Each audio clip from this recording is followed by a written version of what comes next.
Hello and welcome to the fifth session in this fun house of horrors. Wow. Oh, you said horrors. We're not literally in horrors. Oh my god. We haven't set up a crowdfunding thing yet. So, for those tuning in, welcome to the tavern. We're a group of misfit D&D players, and we decided to share our shenanigans with the entire world. I feel sorry for those viewing. You're welcome, and we're sorry. Oh, they can't see you. They can only see me. Oh, fair enough. Are we sorry, though? I mean, come on. Anyway, announcements. We don't really have too many announcements tonight, just one, really, and that's support our artists. And the other one, please support your local game store, because you never know when they're going to go tits up. Right now, it's kind of thin for them, and they could use all the support you can get. Buy a book, buy a mini, buy a paint set, buy a cookie. Something to support those people. Because they are keeping the community alive on the streets. And with that, we are going to do the quick recap of the session. Last week was a short session, and there was not a lot that actually was eventful that session, because it was short. Like most of our cast and crew. The troublemakers, actually congealed a plan and decided not to go after the bullet and decided instead to go after the bandits. They thought that was a much wiser contractual choice of survivability. We left the session off with the druid Cayenne visiting the blacksmith, getting a much needed weapon upgrade, a halberd of some sort. And that's where we're actually going to pick up the session is while that is happening.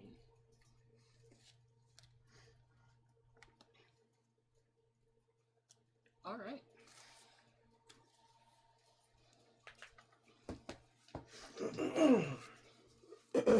So you are presented with this very basic plan as far as a halberd goes. It much upgraded from your quarterstaff, but from the Warforged. You now have a quarterstaff with an X on it. You can with an axe and a pike and you can ask people a question now. Anyway, Cayenne would take the plans, and I guess you would need to go get this completed. well, you're at the blacksmith. He can complete them. And he's very excited to actually complete said plans for you. So he looks at you and he's like, he motions to the plans. He's like, any modifications you would like?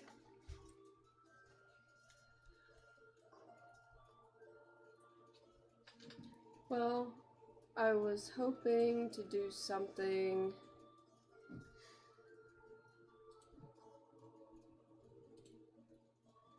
more along this shape where you see the swirls, the link that I sent you. More like vines with thorns that would come down onto the staff. He nods about this and he kind of looks over the plans and he gets a piece of chalk, grabs another piece of paper and lays it over. You can see this paper is much thinner, almost like a wax paper, and he begins to like doodle over the actual blade portion. And okay, so he draws over the plans and he does this very intricate, almost like Celtic Viking knotwork that leads up to a very, very fine point. And the blade itself towards the actual like stalk of the spade shape, they kind of look like brambly thorns interwoven to each other, going down on the staff of it. That is really pretty. He claps his big metal hands together and does almost like a happy dance. I will have it completed by morning. How much? He motions and he looks around, overly excited, and stops clapping his hands together for a moment. contractual. You will spread the word of my work. I believe I can do that. Fair. Damn. He scrolls up the plans very quickly, and you instantly just see him just go off to the forge, and you see him get all these various metals together. And he's basically oblivious to your existence now. With that gigantic kitty warforge. With that, Kyan will back out fairly slowly and leave him to his work. All right. And go find her siblings. Okay. The rest of you, what are you doing? Probably in search of finding a good crossbow at the moment, because Dragging Scav to the cart. That's telling right. him that we have stuff already. right. I would be probably just considering like some of the little plans that I've come up with, like how to make this attack. I'd be maybe looking at gathering, maybe using this grease and somehow maybe gather some more, get some tests on it to understand how it works. Go ahead and do an investigation intelligence for me. Did you go off by yourself, or did you go with him to the cart? I probably went off by myself back to the Okay. mechanic shop. No, I would have gone with the cart because I wanted to see if they had a thingy. Yes. You were looking for a sling. Yes. Okay. Sorry about not being more constant on it. That was kind of like we were all out of it last session. That's a big, full, wonderful 6. No, 10, sorry. On which roll? You said intelligence, right? Intelligence, or investigation and intelligence. Investigation and intelligence, okay. Yes. So, you pick up Scav relatively easy, put him over your shoulder, and just carry him to the cart. And a few passerbys are just natural looking 20. at this scenario of a dragonborn carrying almost a pouting kobold through the street. But eventually you do get to the actual cart, and you can begin to investigate the things that you do have.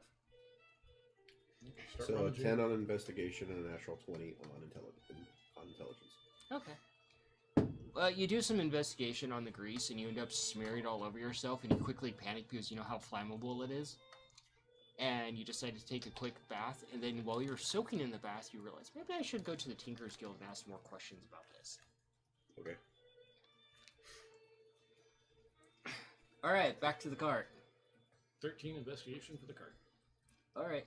What about you two? Well, You heading back to the tavern to look for your siblings, right? Gonna head to the cart first. Okay. that would be a 22. Alright. What about you, Augie? So we have arrived with the cart, yes. Yeah. Phenomenal. So, as we're going through the pile, once again, I have it down that we have 2 bows, 4 swords, 2 leather armor, 1 hide armor, roughly 10 arrows, 2 daggers, and 1 ruined armor, yes? Yep. Fantastic. I'm going to run a couple of the bows Alright. and show them to Scav. I don't. Scabbard, you see, we already have these things here. We have very Right. little money, and it appears that the shopkeepers here have no idea about the value of their product. Or at least don't care for foreigners. But we're going to ignore that part. So, our choices are either you can use the materials we have here to build yourself something, which is going to take days. Well, Or- I do have something that I've been working on for a while now, but it requires a little bit of Nikolai's help. I may be good at tinkering, but not as good as him. Okay, and what is that? Well, I still have that crossbow I've been working on, but I need parts from a proper crossbow to finish it. So you want What to modify parts do you your need? crossbow to with a. Why not just use the regular crossbow? Can do that. We can. But the thing is mine is inoperable, which is why I'm in search of one. Also, I've never used a bow. I don't know how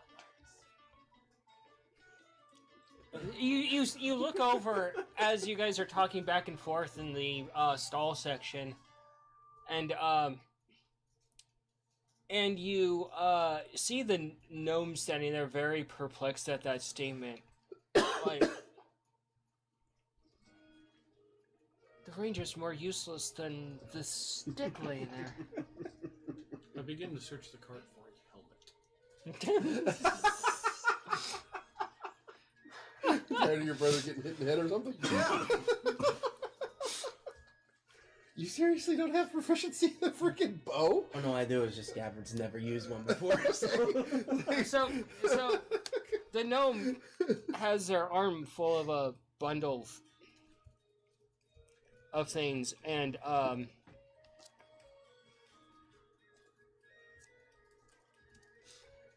they kind of find a table to quickly set him down, and they come over to you, and they look at you, and they look at the size of the bow, and they're like, they walk off, and you kind of watch the gnome just walk off, and eventually the gnome comes back, and they actually have a bow that's sized to them, and they're like, okay, I make you a deal. Small deal. Small deal. Not big. Okay. Easy. 10 silver. I show you how to use this. I give you ammo, and I give you bow. Done. I like that deal. Sounds like a great deal. So the gnome takes you off to the side where there's a couple of hay barrels set up and begins to show you how to use a bow. Properly use a bow.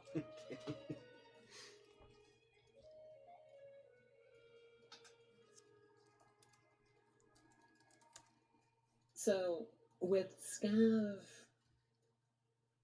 being trained, it would be safe to assume that he is occupied for at least the next few hours, yes? Yep. Oh yeah. Okay. Has Cayenne showed up by this point? Cayenne, you do actually show up, and you see Augie and Mongo going through the items within the cart, but you don't see Scav anywhere, and that probably immediately raises panic. Where's Scav? Over there. She'll point off in the direction that the gnome took him. He's learning how to use, but how have we not taught him how to use a bow before? Never asked.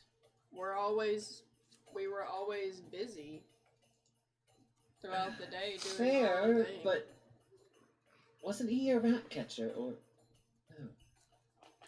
And you look If he over was a rat catcher. casually, and you do see the gnome actually teaching him proper form and how to use a bow.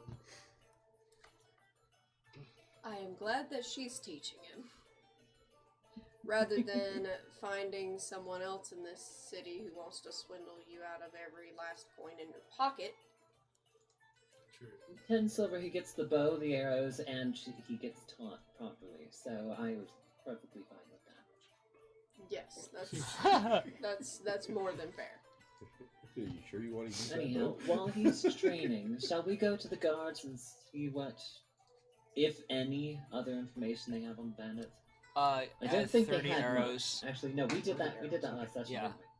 I Yes. assume it's a short bow. Yeah. So the only information that I have about the bandits is that you can see their camp at night. You can see the smoke from their campfire in the distance, so that gives you their location.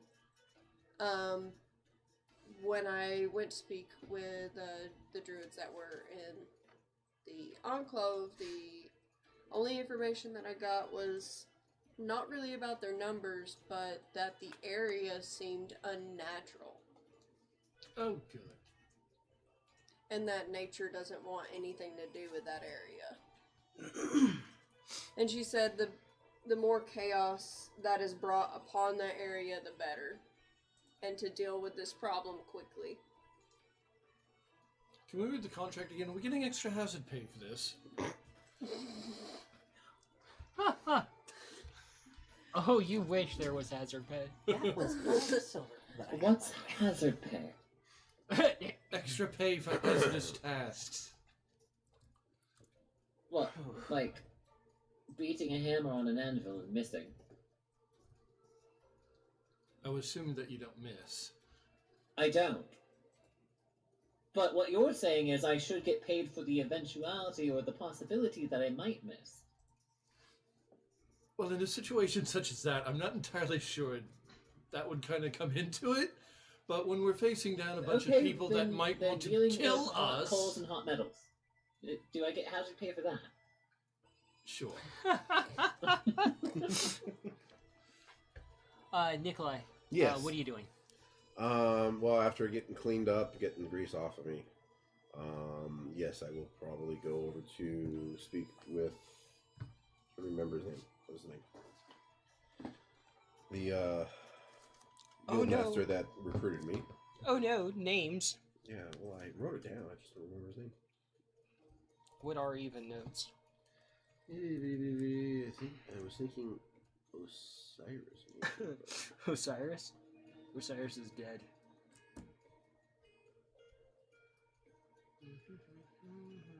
Where did his name go?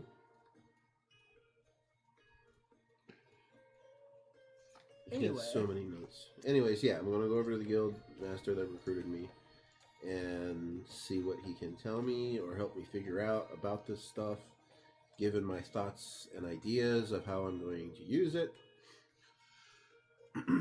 And see if it'll kind of Orison. Yeah, Orison. Go speak to Orison and see if he can help me determine whether or not this will work for what I was thinking about. So that's where I'm going. Alright. So you head over to the guild, and he's nowhere to be found. Okay. Probably, Is anybody else there? probably preoccupied. You do see a lizard folk there. Oh. So roll up in my little machine. Machine? Are you a Plinko machine now?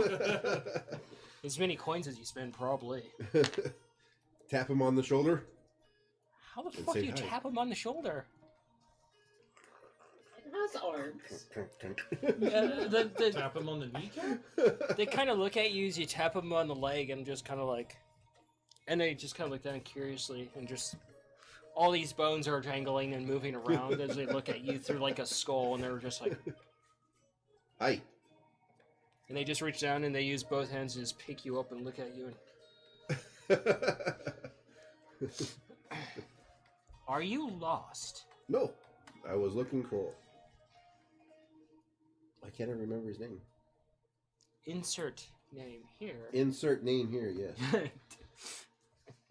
Sounds like a Why name of a can't I tank. remember his name? Also, it's kind of a weird name, I guess. It's Oh just, my god. It's just leaving my brain. Where to go? Where to go? Anyway.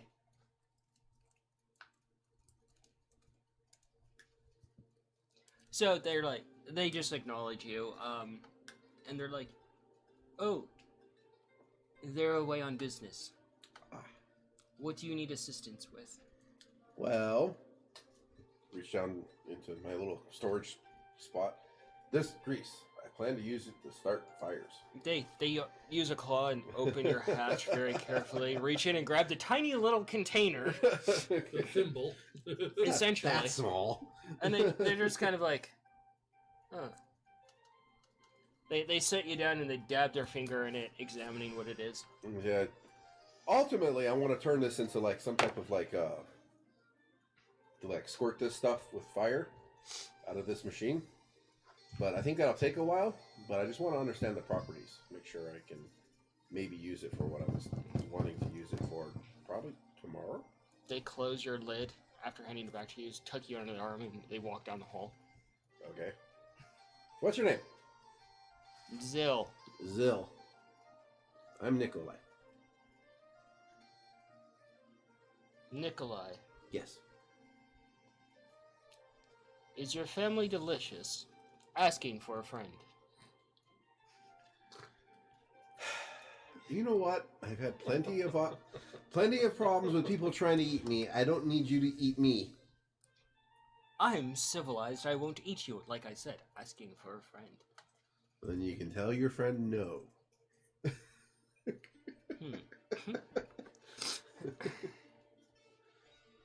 And they take you to one of the tinkering rooms and set you down and open up your hatch and take the grease back from you. I've already tested it. It's pretty flammable, but I don't like. I want to make sure like how fast it lights up, how long it burns. I haven't really tested that much. I remember from my grandma. She set a rat on fire and they all caught on fire. They were highly flammable as well. Okay. I do not wish to be caught on fire. Then do not meddle in things that procreate the flame.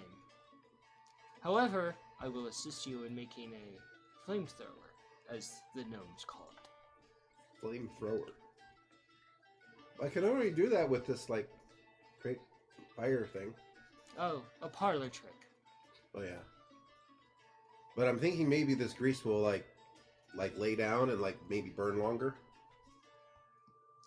You just see this lizard looking at you, and it's just like a complete stillness.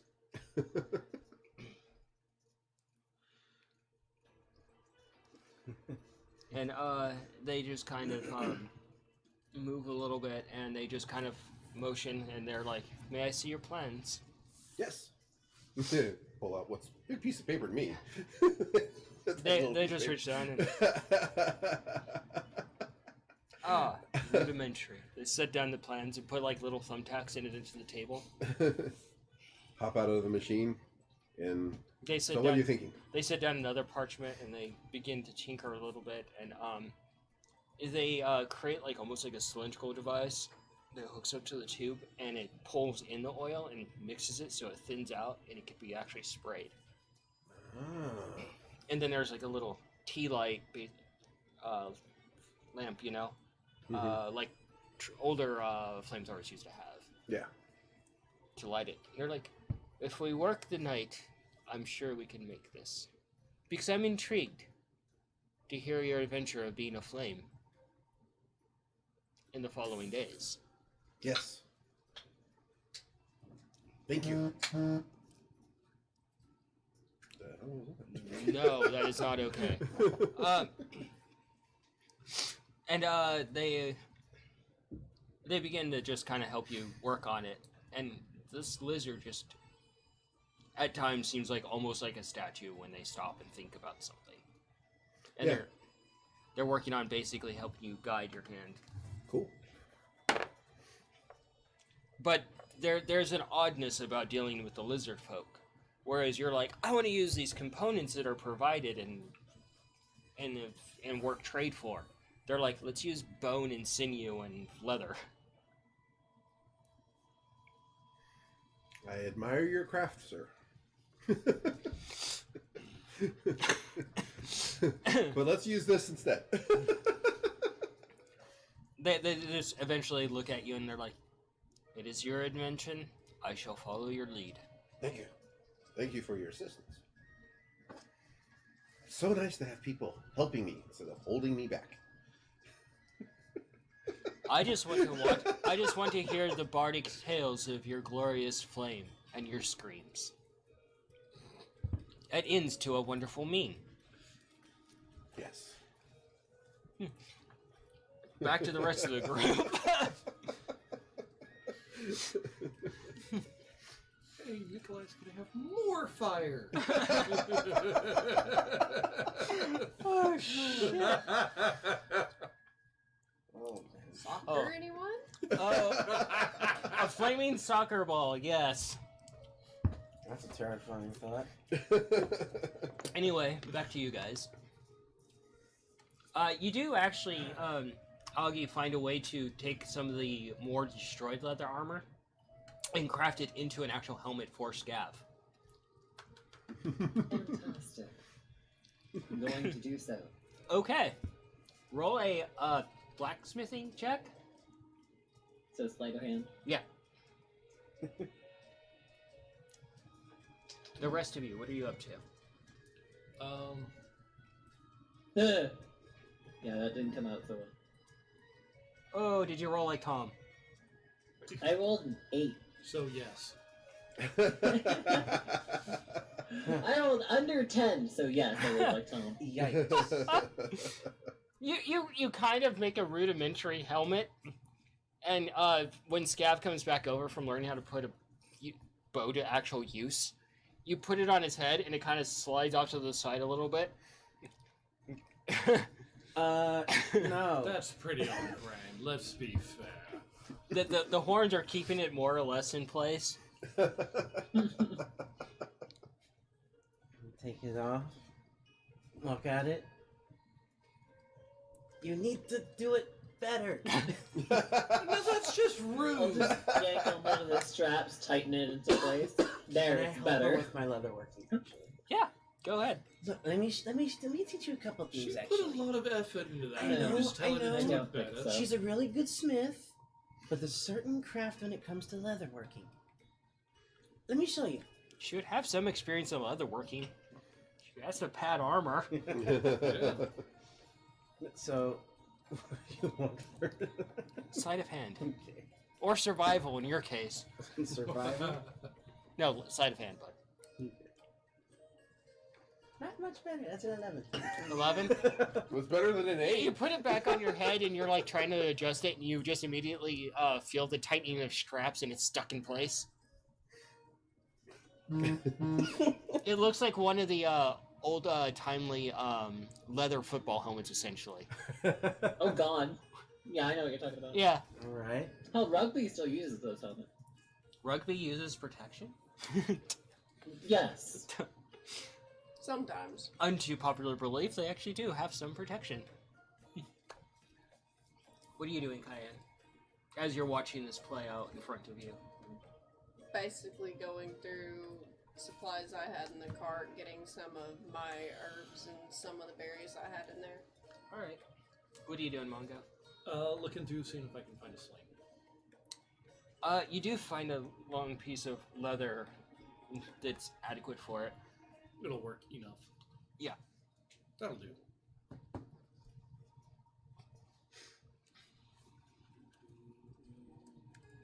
So you have a basic leather sling that hasn't been chewed on by Scav. Hasn't been chewed on. Holy shit. You know, the special little guy loves chewing on leather. He does love chewing on everything. The cold one. Screw you.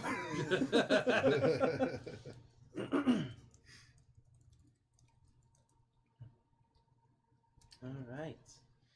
This is actually a little bit trickier than it seems, but I think I figured it out a bit. Archery is kind of hard, but I think I'll manage for now. So, as you guys finish up in the cart, you do see that it is getting a little bit later in the afternoon. And you've acquired the things that you were looking for, essentially, that you had on hand from what you can pick up. You're still working away with the lizard folk. We'll be working there until we're done. Probably a little paranoid at them giving you glances. Getting you glances, licking their lips. Tapping their claws together. Jesus. Terrifying. Yeah. Absolutely terrifying. I don't want to have to cook a lizard. Oh my gosh, it tastes just like chicken. Very tough chicken. So, what are you guys doing? We already know what Nikolai's doing. I don't have to go back to them for a while. Yeah, I'm going to be doing that for a while. Should we go back to the tavern and discuss our plans a bit more? I think we've done just about all the planning we can. Now is supply for the trip, and then we go in the morning. Actually, speaking of supplies, I was going to head back to the magic shop, see if there's something that maybe I couldn't make myself a bit more useful in the oncoming fight. Please check the Annoying ass cart moth. first. Leave me alone. We don't have any. You're money. seeing things because we don't see anything Yes, I know. I fluttering found about you. this, and now it's just trying to. I've got an idea, and I think I might be able to cook up a little something to help with the chaos bringing. So you're going back to the magic shop? Anybody going with them? I'll I'll follow go with with. him. Might as well learn a little bit about this magical mumbo jumbo he does. Not mumbo jumbo. I don't understand it. It's because you never learned it. You're Are you not- going to go take a nice warm bath, Augie? Yes. All right. She will be doing that. Yeah. Toward the end of the evening. All right. She's the So, last one in the bath because she takes the longest. you eventually do get back to the magic shop. Pult is there. And, yeah.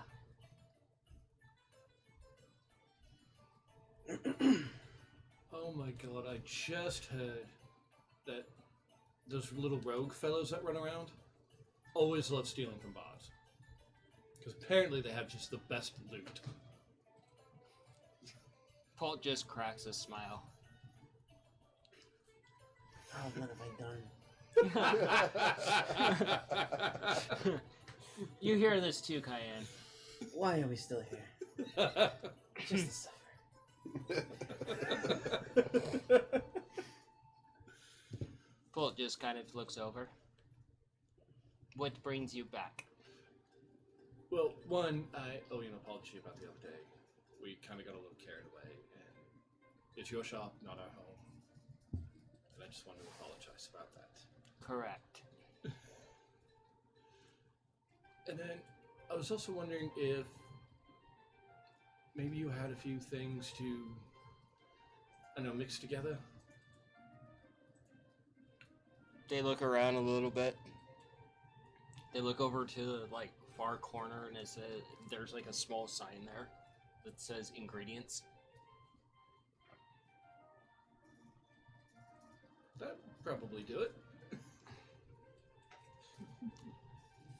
Go ahead and do an investigation for me.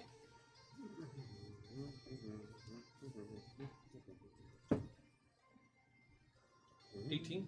18. As you start walking further into the shop, you kind of pause for a moment. The fur kind of stands up on edge. And what looked like the masonry work in the shop, you catch a glimpse of it. And you see that it's actually moving a little bit. And you catch another glimpse out of the corner of your eye. And you see it's the biggest snake you've ever seen curled up around the top of the shop. I stopped moving. Bolt looks over at you. Trouble. She looks up. Oh, my familiar.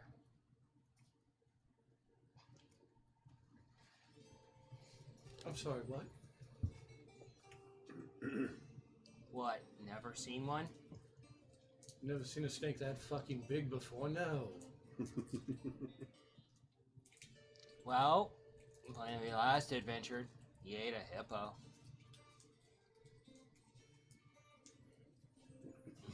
What's a hippo? What's a hippo? It's a very large water and land dwelling blubber fest of an animal. Highly aggressive. That sounds like a bad time. Let's try and avoid one of those, yeah? He's not going to, No, Oh. only if you steal something. never.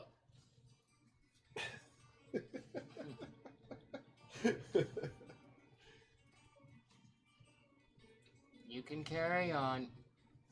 He's just watching you. You see this massive snake as well. Just I'm just intrigued by it I am walking as softly because as scaly puppy. Scaly puppy. Yes. Okay.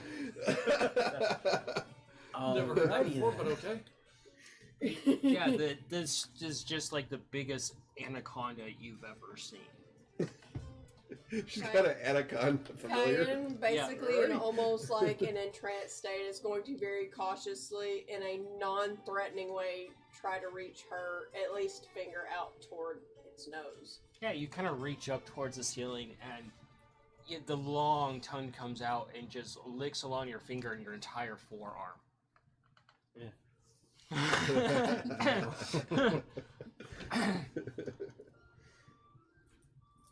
Softly as I can.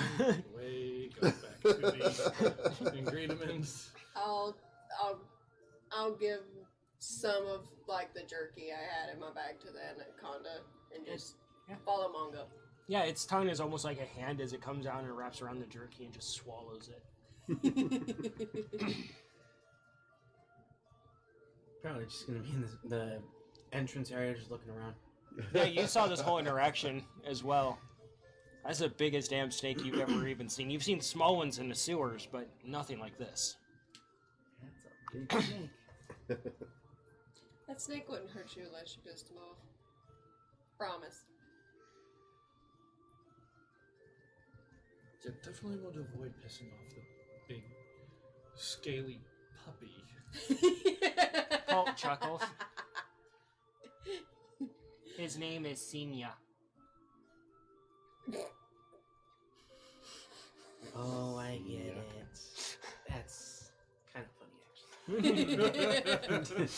And everybody face palms at the pun name that Paul gave her familiar. So, what are you looking for? I know. Learned a little bit about making a few things in potions, and the goal is to create chaos. You're a feline. It's your bread and butter. The only thing that outperforms you is that.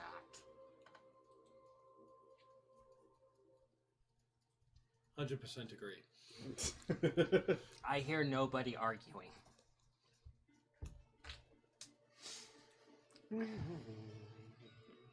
But yeah, I just need to cause a bit of chaos, and if there's a way that I can do a bit of damage as well. Polk climbs off her seat. You could just see the top of her head as she walks around the table. She eventually comes over to you, looks at the various ingredients, and goes over to the potion shelf, kind of starts rummaging around, and she's like, I have a discount bin. I might be able to make use of that. She pulls out, like, what looks like a crate, and you see all these potions in there with, like, dust gathered on them. You blow it off and just billows into the air, and you get some of it in your face too, Cayenne. Sorry. How old are those?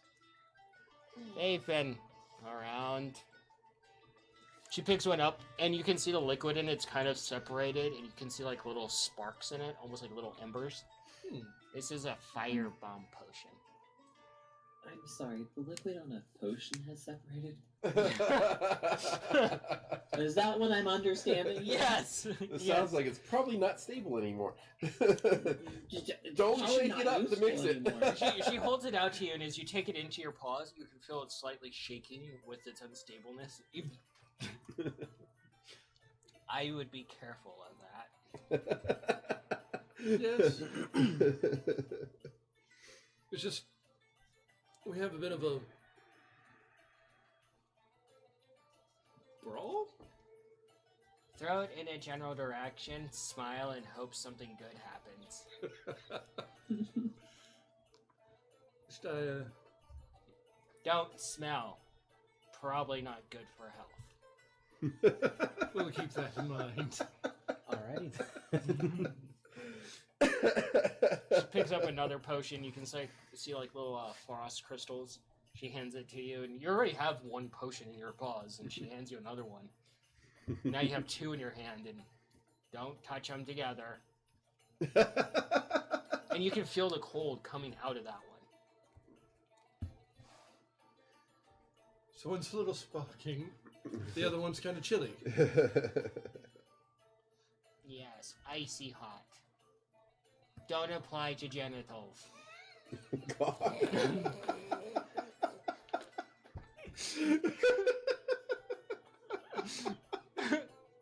This goblin wizard is so fucking weird. There's the fucking reason I keep coming back to this shop.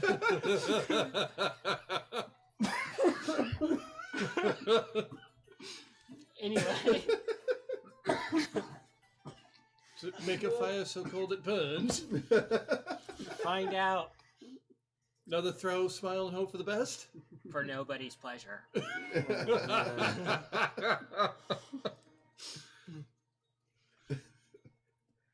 So what you're I'll do saying it. is, if those are thrown at something, whatever's happening in there would happen. More than likely. Okay. In fact, buy one, get one for free because I'm curious. Okie doke. That would be. She looks at the tag on it. It's worn off. Goes back to her table. Opens up this massive ledger book. Starts looking for the actual thing in there. She picks up and she's like, and you see the snake actually come down. And you can see how massive the snake is. And it just picks up this book with its mouth and sets it on the table and opens it for her. As I'm seeing this, I'm kind of quietly and slowly backing away and behind Cayenne. The head of this snake is bigger than Augie. This is a big freaking snake. So, the head of the snake is bigger than Augie full-sized, or the head is bigger than Augie's head? But bigger than Augie full-sized. That's a big snake. That's a very large snake. This is That's a a very titanic disturbing. boa. That ain't no anaconda. That's a big boy. And she just opens the book and starts going through it. Ah, it was that much. Now it is that much.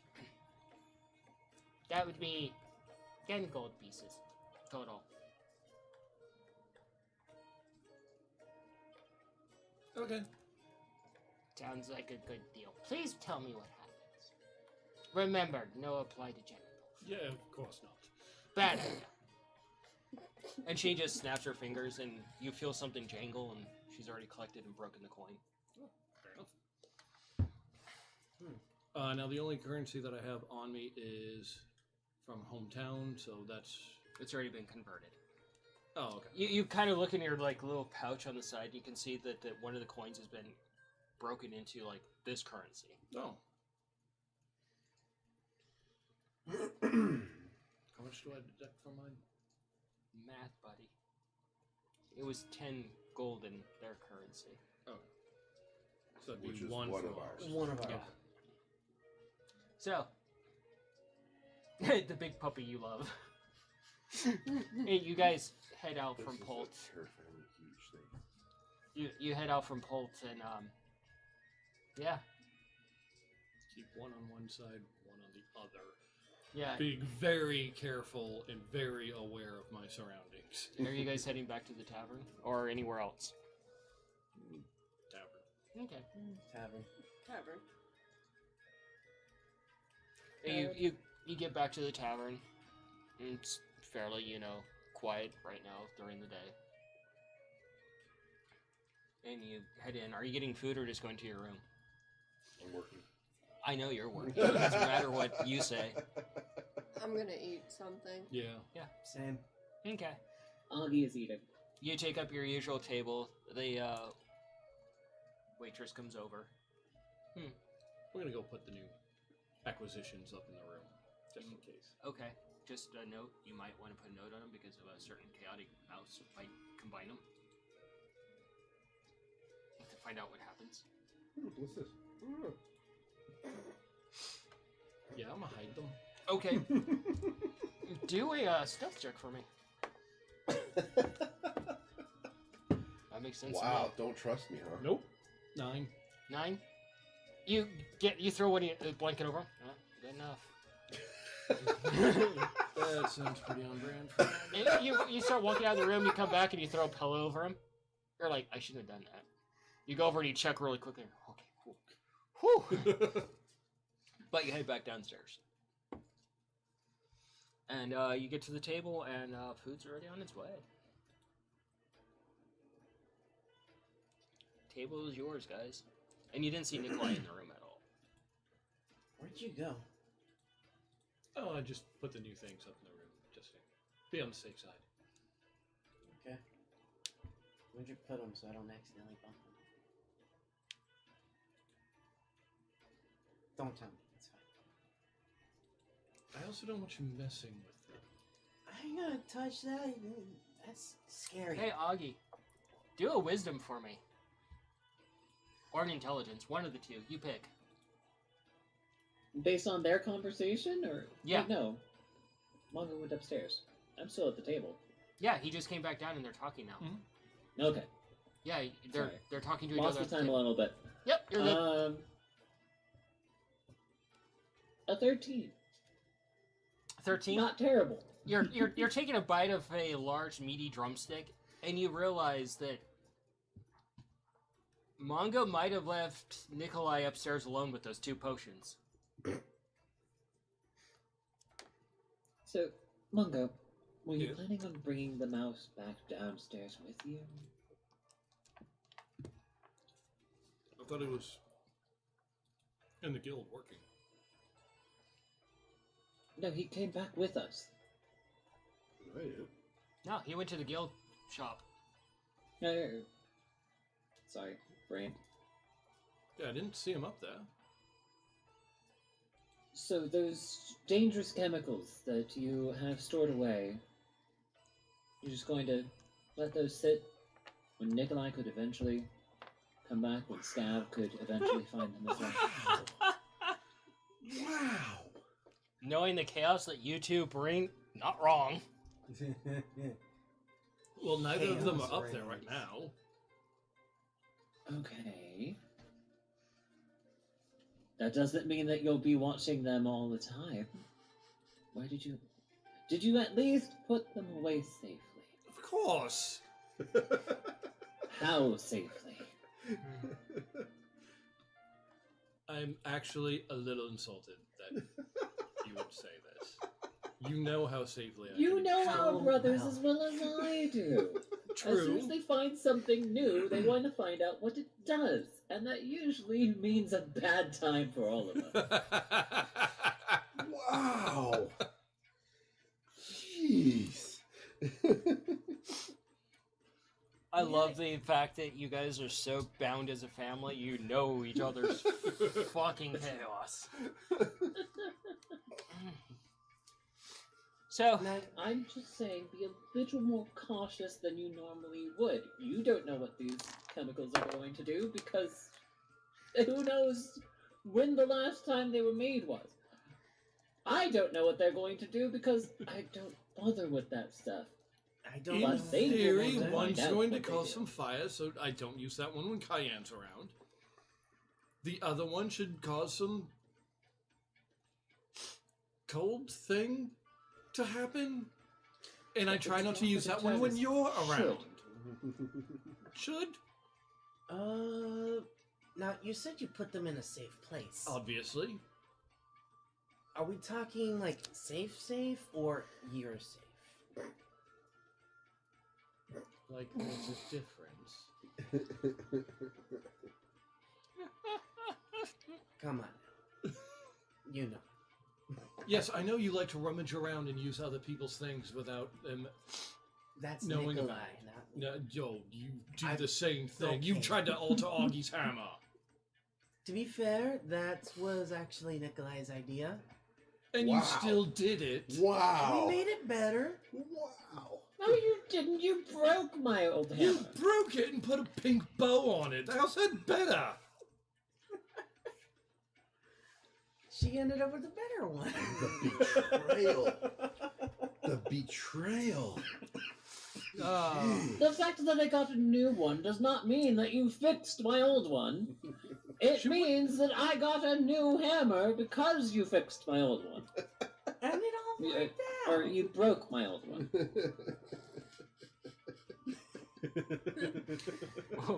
Wow. The helmet's not on so tight it's cutting off blood circulation, is it?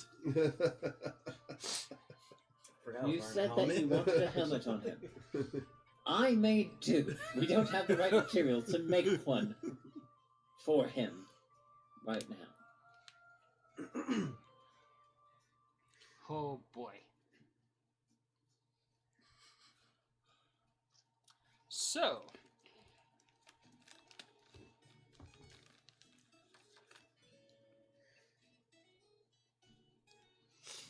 So, you carry on eating. Eventually, you do make your way back up to the room, and Nikolai still hasn't come back, and you assume that he's probably just tinkering away. Augie, as you walk in the room, you see a pillow, and you see two nubs of the potion sticking up underneath the blanket. You see that too, Cayenne. Just gonna watch Augie. So, your idea of a safe place was putting it in mine and Cayenne's side of the suite. What did he do? Nothing. Don't worry about it. I'm going to bed. Yeah, go to See, bed. everything's Meanwhile, perfectly she's fine. grabbing Mongo by the scruff and pulling him over to the bed where she saw this. And you're getting shamed. So you're telling me that I'm wrong in thinking the safest place to be is with my sisters?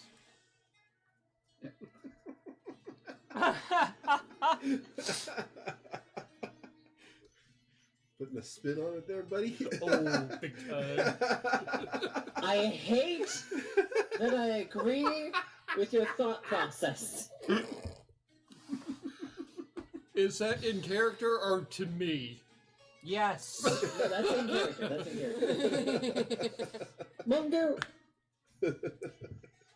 I'm going to let this slide I'm this shooting the once shit because you out of this have a right good now. point. He's probably not going to mess with me and Cayenne. But at the same time, next time, find someplace more inconspicuous. Or separate the bottles, put one bottle in one part and the other in another part to where you don't think it's going to be found at all. Mongo, you look over and you're like, they're separated by a pillow. They are separated. One's on one side of the pillow, one's on the other side. They're both in bottles. It's not they can mix in the bottle. You'd have to open them, and it's Or all you would have to do is tip a bottle over and it cracks and it seeps out. but the other one's still in a bottle. That could fall over too. Oh, you think both of them are going to fall over at the same time? All I would have to do is move a pillow. But Mongo, why would we're you going do to that? You're trying eventually to teach you about boxes. And proper storage. I know the golden rule about boxes. If I fits, I sits. Not that. Oh my god.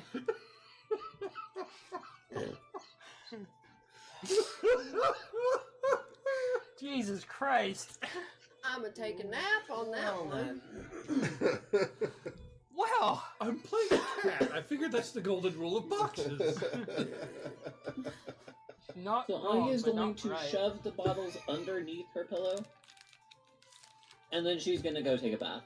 Okay.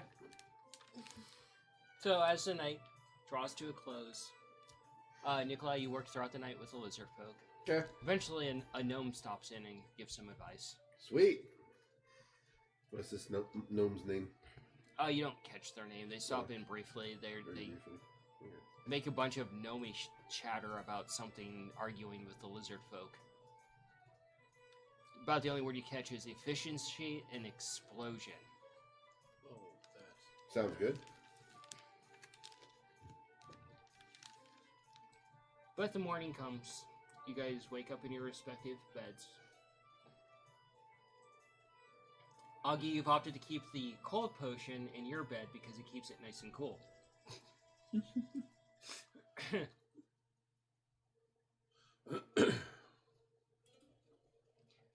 Nikolai, you're awake in the morning, Okay. and you do see basically a rudimentary flamethrower has been added to one of the arms. Anybody else there with me? Mm-mm. Okay. I will go to, I guess, the front desk to see if there's anybody there. One, to get some information as to like where I could go to test this thing out, make sure it works. There is someone there. It's a gnome, Okay. and she's kind of looking through some ledgers. Okay. Miss, hello. She looks around at the top of the table, and then she looks over the edge of the table. Oh, Hi. you're tiny. Yes. So, me and So, Zill. Zill, and some random gnome that came in last night, made a thing. As you do in the Yes. tinkering guild. It's a very dangerous thing. As is the Tinkerers Guild. Yes. I don't want to hurt anybody or anything, but I need to test it out. That's easy. Go to the field and test it. There's a field to test it? No. Go find something you don't like and test it on it. Oh. But what if it doesn't work? Then revision it. You're a Yeah, tinker. Yeah, but I want to test it before so I know how it works, so I know to use it most No. optimally. The best What? order of operations is to create something and then field test it, because that gives you the inspiration to make it better because your life is on the line. I like the way you think. all tinkers are I'm not insane. sure how I feel about that.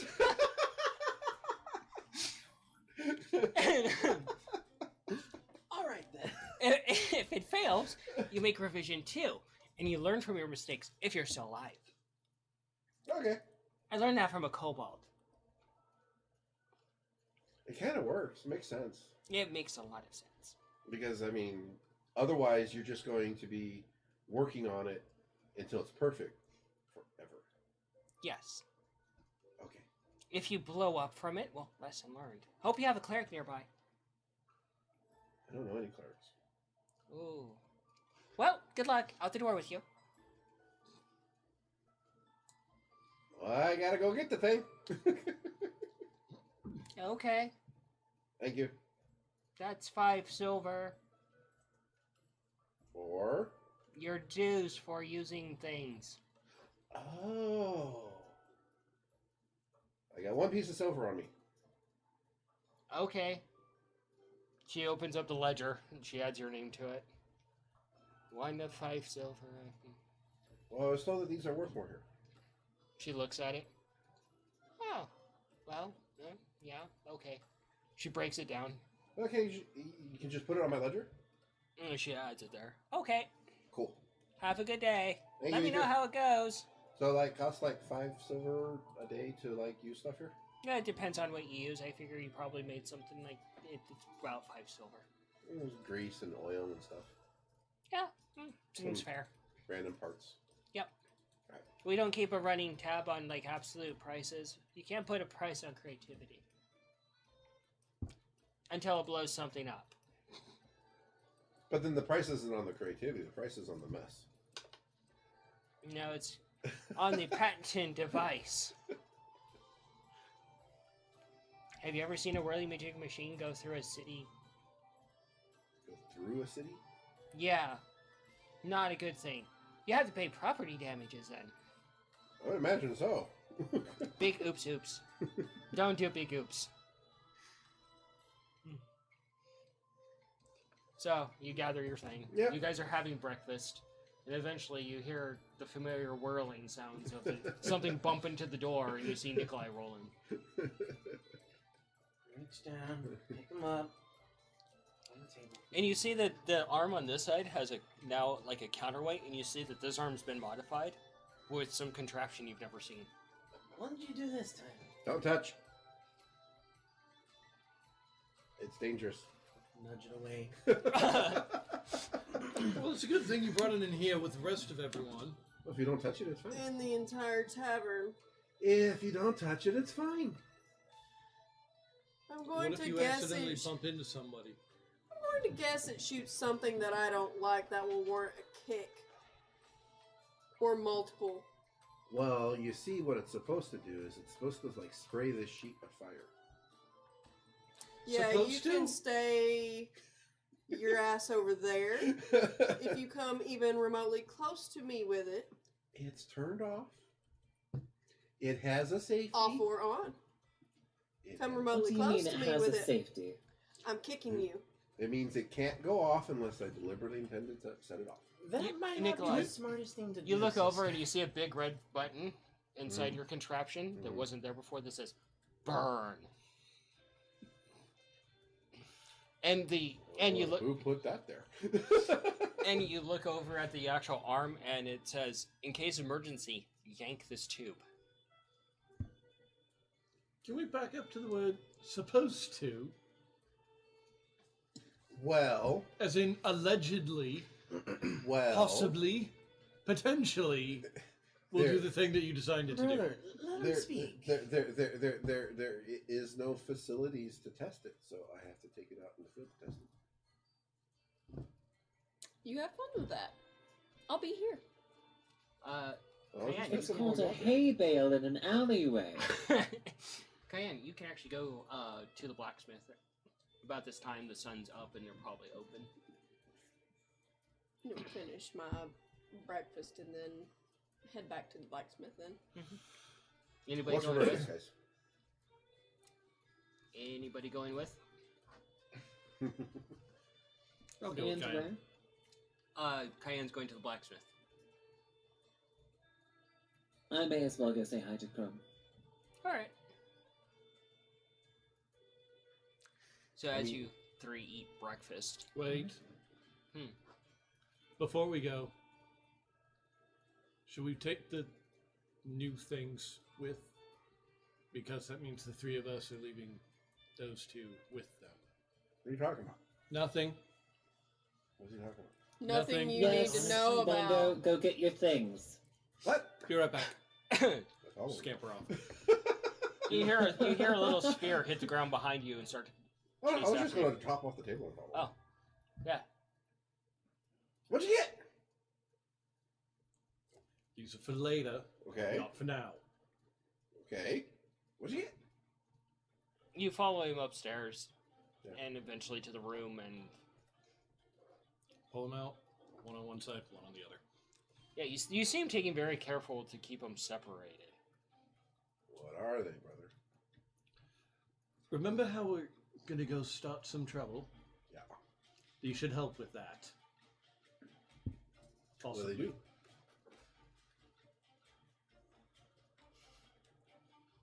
Take the fire one out. You see what was described earlier inside the thing, and when you put your hands up to it, you can feel warmth. Ooh, And put it away. that's neat. And then take out the cold one. And you put your hands on it, and it's really cold. Whoa.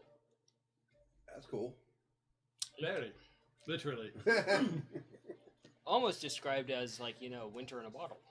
It's like the stuff that guy did in the place you worked.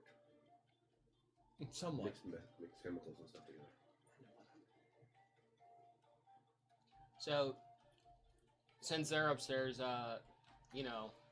playing with each other's bottles, you guys head off to the blacksmith. I'm heading back. You get back downstairs with Nikolai, and they've already left.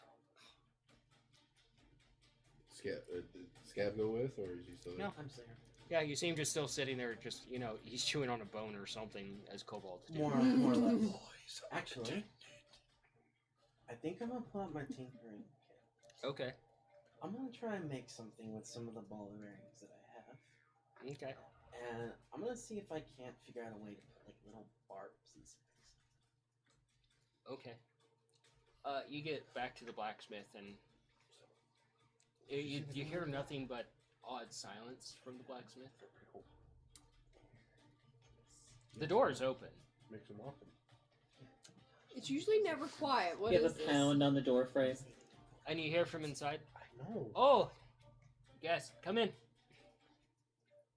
Make our way inside. Step inside, look around. And you see Crumb there, and you see on the central table is something covered in a large piece of cloth.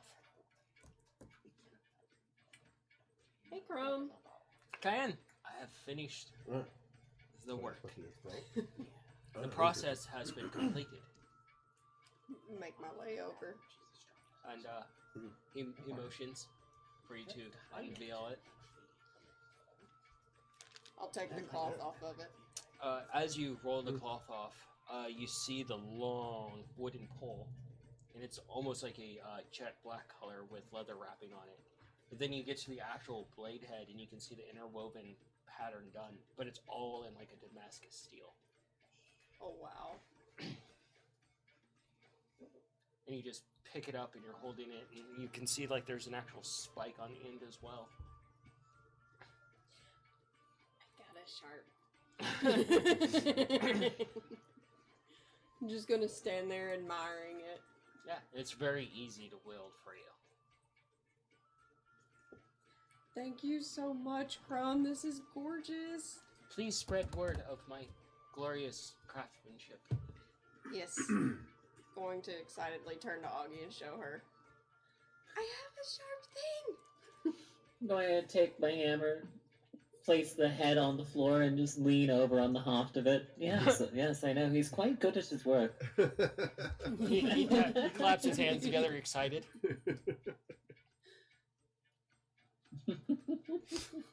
He's like, oh, he moves off. He kind of patters off, very excited, almost like an excited child. And he comes back, and he has this sheath that's as big as he is. And he unsheathes this giant sword. He's like, this is mine. The blade itself is probably about like that thick. And he's just holding it with one hand. And you can see that it goes down where you can hold it with two hands. It's a buster sword, is what I'm hearing. That's a terrifying, like, mental image. It sounds like a frying pan when it hits things.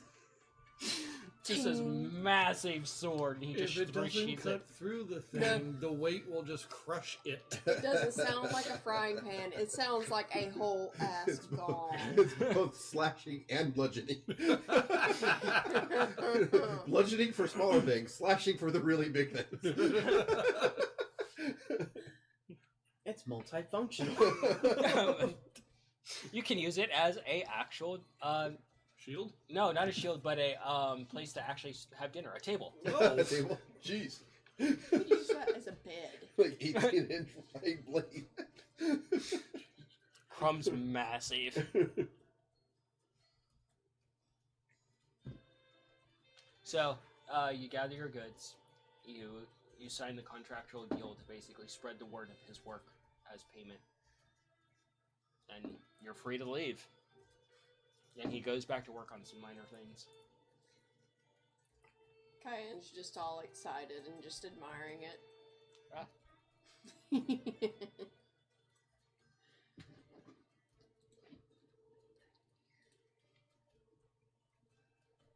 Brilliant. So, Cayenne and I have our weapons now. Gav has learned how to use a bow. Nikolai has his ball. And Mongo has... Death machine. Well, at least Mongo's Mongo. Sadly Every party needs a discount party member. Oh.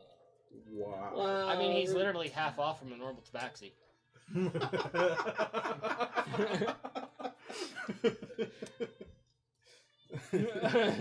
Well, Mongo has his apparently explosive vials of maybe something might happen. I have potential. Potential, there you go. You do meet up back at the usual table that you're at. And you do see Cayenne and Augie come back, and you see Cayenne resting this halberd on her shoulder. That's oh god, pretty is that fancy. it?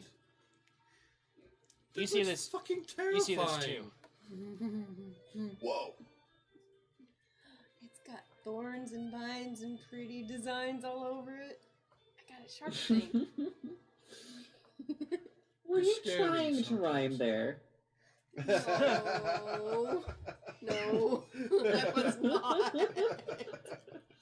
Oh, God, she's gonna look for an excuse to paint it red with somebody else.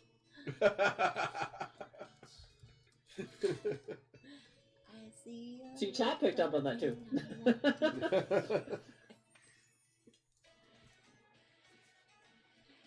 And the only thing that I have to do is just spread the good word about Crumb on his work. That was all it cost. That's it.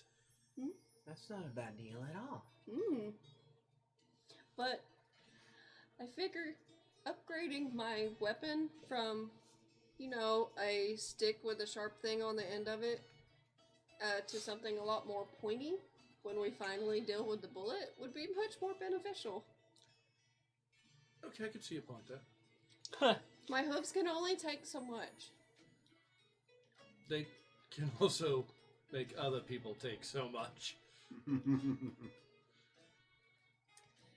Flicks the hairpiece on my headdress. I mean, you're not wrong. What did you want me to do for making those spike balls for me? Do a survival check. I entirely missed the trick. You're supposed to roll there, buddy, not just flop over.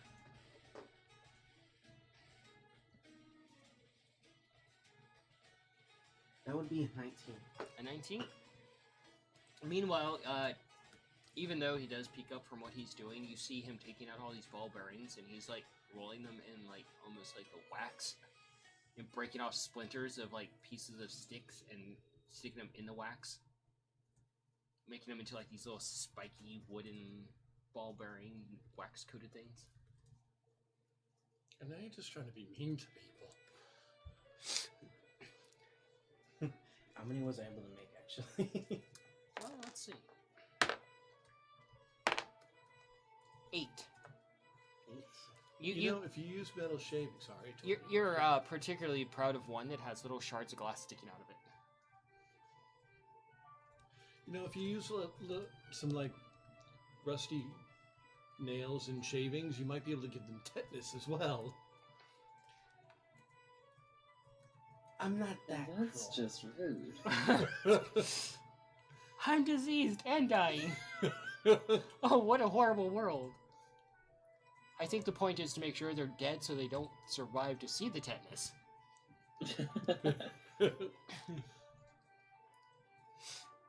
So you guys eat more food, listen to the terrible bard that's on stage.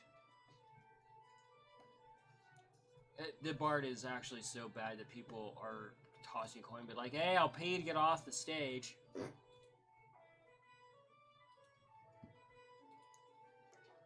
Rough audience tonight. It's morning. It's 12 o'clock in the afternoon at the most. And We're fast approaching nap time. And the turtle walks off the stage is just because I forgot most of the punchlines. If you forgot most of the punchlines, then you're not going to do anything with the joke. Get off the stage! I'm going. I'm gonna go practice some more. Faster! And they're just slowly moseying off. And they eventually make it off the stage and gather the coin that they got. So, when do we want to do this? Well, Hold on. Remember where we're at? I know, that's why I'm not mentioning exactly. Maybe we should go back upstairs to talk about it. Any aspect of it. Not a bad idea. okay. Let's go. Head upstairs to your rooms and pile into one room. I want to check the window. I'm going to take notes from Quinn and just look around. Do a investigation.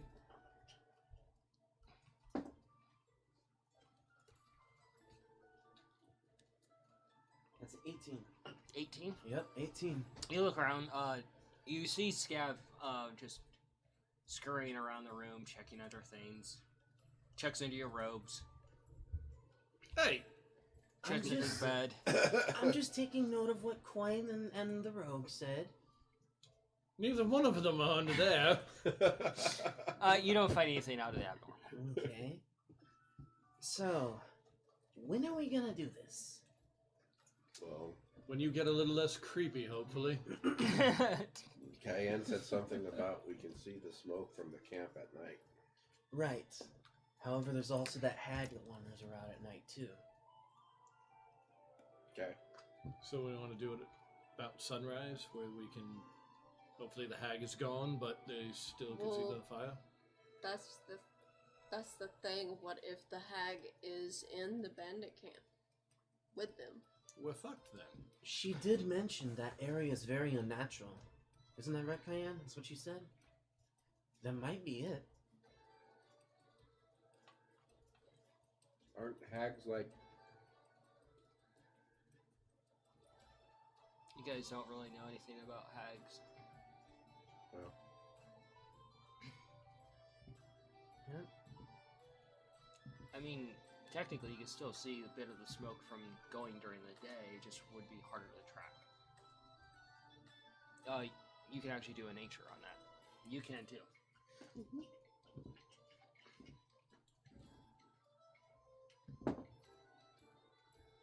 but That's a nat 20.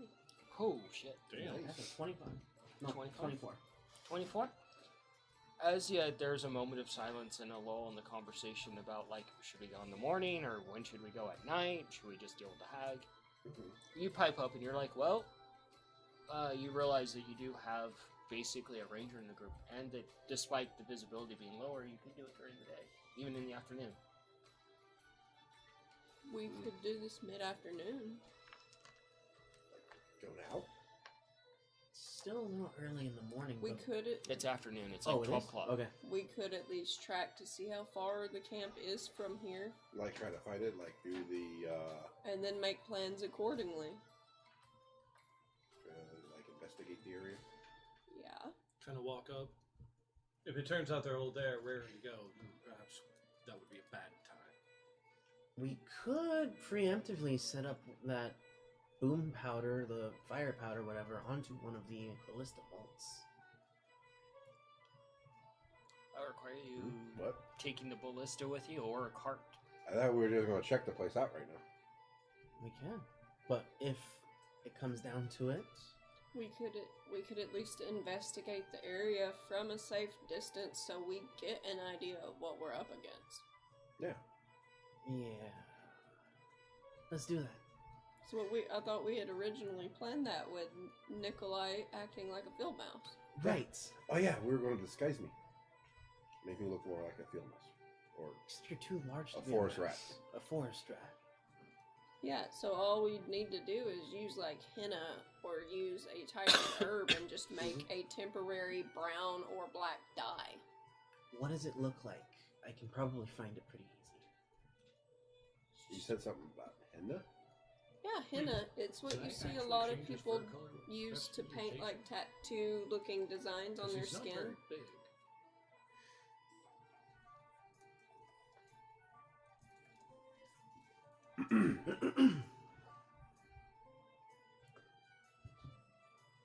Do you have any, or On do we the need to go get some? soiling something aspect of it?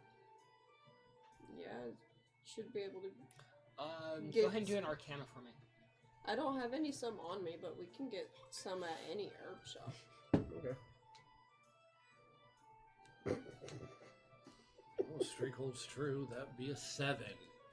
You stretch a little bit, and you're like, Sorry, And- brother. and you kind of see Mongo start doing this weird like semantic thing, and he's focusing really hard. You're burning a level 1 spell slot, Oh, fuck. and suddenly you feel like almost like something like a gust of air roll over you, and all of you are looking at Nikolai, and he's like a fluorescent pink. And you don't know what people are looking at yet, Nikolai. You just see him staring at you, very perplexed and confused. And you What'd lower you your do? hands like, "Oops." What'd you do? Nikolai, Yeah. Don't be mad. you're pink. Experimentation. You see the fluorescent pink color of your fur. What'd you do? I've managed to Archie is clean just things. I sipping figured at maybe his I could do it in grog, reverse serve in the afternoon. Just and make them slightly less clean. I never seen a pink forest rat. This complicates things. I'll do it.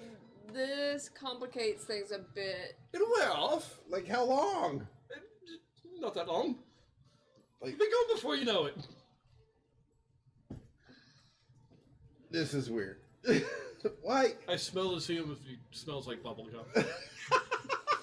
You smelling? He smells like Nikolai. so grease and tar and So. coal coke.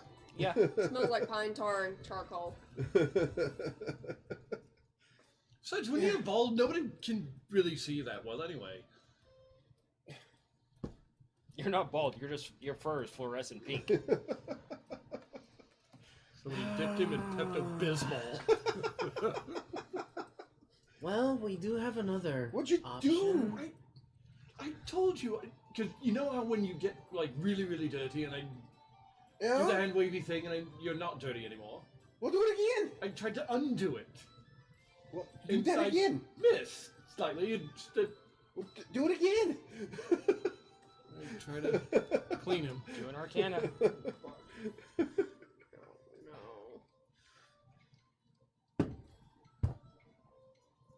That's better. 14. 14. You see him do the hand wiggliness a little bit. And he's like, oh, right, I do this instead, not this. And he pulls a card out and he's like, is this your color? And you just turn pitch black. Whoa. Well, that's better than bright pink. I don't know. The other one's kind of festive. That's kind of cool. That's Oh, a maybe little next more time when we're rough having a dimer. celebration, get them like rainbow colored. Hold on. Loud. What was that, Augie? That was Kelly saying, I don't know, I kind of like using black primer when making models. He's like a raven black. Now that's a more appropriate color. Does this mean he's kind of a bird brain now? Well, he can fly by night now. Oh, shut up. All right. We just need a little bit of brown dye and you look like a proper forest rat. Well, this only lasts a little bit of time, right? Like, how Uh-huh. long does this usually last? About an hour. I know. Okay. Then I'll go back to my regular color, right? Sure. You do Yep. have the materials on you to actually dye him. And you're Cool. just kind of just watching this chaos probably happen. Until you chime in. That's Well- so weird. Kind of cool, though. If we're going to do this, we need to go now if that only lasts a short time. If it starts to fade before we get there, I can always dye you. I did manage to find some materials. Oh, Well, cool. I thought we wanted to avoid us dying. You know how your Not jacket dying, is like dying. green? Then we should probably leave now. Okay, All right. so you guys are heading out. Yes. Yes. to check the place out. Alright.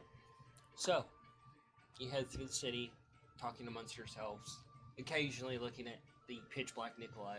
And Kinda as cool. as you travel, heading out the side of the city, you eventually get to the road, and Cayenne, you know somewhat of the way, but you also know to avoid the actual druid camp because there's outsiders with you. So you begin to head into the forest and gently navigate around that area. And as you breach the forest, you can see how actually thick and wild it's grown, and how many trees are actually within range of each other, as well as the brush. I need you to roll a nature check, and you can roll a nature check. Or survival, if you prefer. That's an 18. Okay. You said nature or Are we survival? just footing it right now? On Mhm. foot? Okay. 16. 16? Between both of you, can find your way through the path, finding common game trails and moving along through the thick brush that's present in the trees.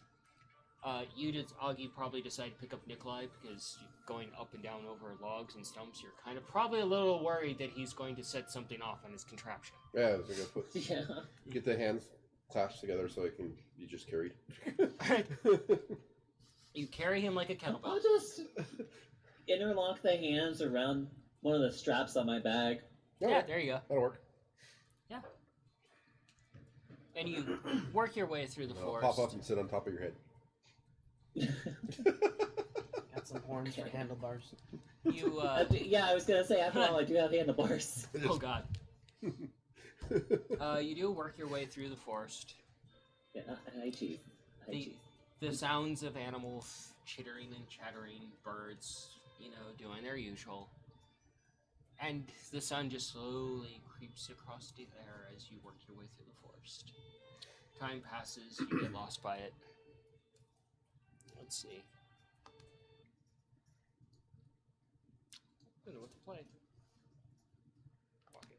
We get like half an hour before normal. I know. I'm aware. Kyan's gonna keep a lookout for any predatory animals. And you just eventually do, here and there spot what time of the day it is through the overlapping canopy. You can do a nature. I'm gonna keep a lookout in the area and see if I see any signs of anyone setting Yeah, like go spots ahead. or traps or anything like Yeah. that. Survival for you. 12. Cool. I'll take it. You don't spot any signs of predators. You know that they mostly come out more towards the night. Occasionally a bear might be roaming around. Natural 20. Natural 20? You don't find any traps along the way. You do pause for a moment, and as the group is walking along, making their usual ruckus, not being stupidly quiet, and you find an old woodsman hatchet, and you pull it out of the stump that it was stuck in, and it breaks a little bit, but the head looks like it's in usable shape. I'm gonna keep this. Augie, What are you doing now? I What? found something that I think you might be able to work with later. But, And I show her the axe head. now, this is just a hatchet, right? Yeah. I'll go into one of the holsters on my belt, pull out my 2 hand axes. You mean like these? Yes, but you might be able to do something that I may be able to use later.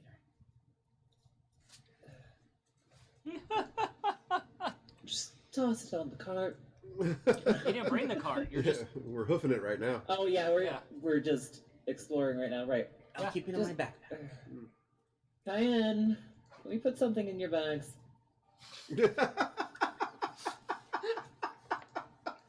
I've got one on my left side. Out of here. Just put it in Cayenne's bag. Take a look at it later. Figure out something with it, okay? No, shush. So, as you carry on, you stop here and there to actually look through the canopy to see if you can spot the plume of smoke. You guys do. Easy enough. It's kind of your beacon of where to go. Here and there, it does take you a little bit of time to actually figure out where it's at. About how far away do we see it? It doesn't seem to be drawing any closer because of the distance from where you're walking. Okay. You're just heading towards it until it becomes more apparent. Okay. And you watch as the sun just kind of works it away. And you guys walk. Mongo, you're like, I haven't walked this much in a long time. And it's You well take one past more your step, nap is it going time. to be the furthest you've ever been away from home? With every fucking step. How much further is it? And you can both do a nature check.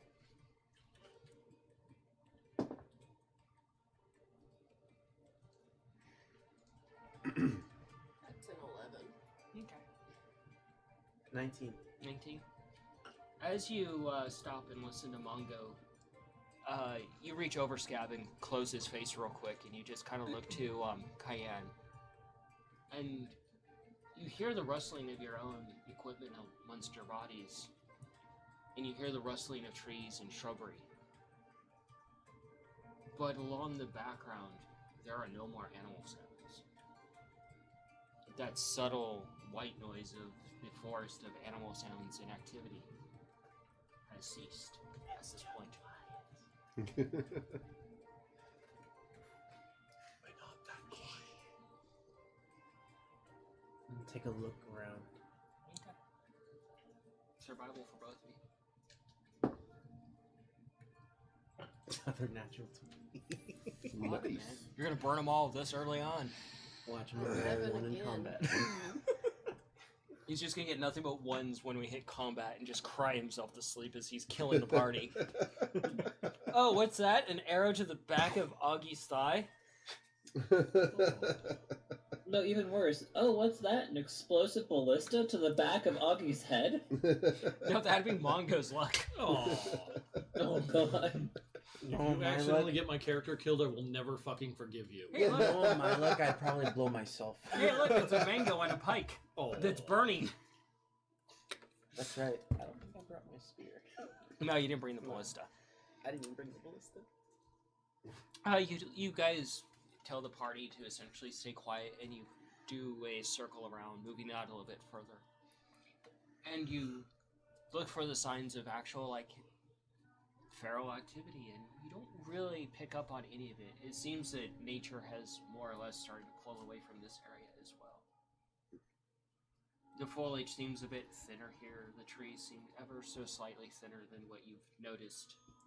And you kind of put two and together between you that as you've been getting closer to this so-called bandit camp, it's been thinning out a bit more and nature's been pulling away from the area. But still, there's plenty forest to go to get to your destination. This doesn't feel right. Something's off.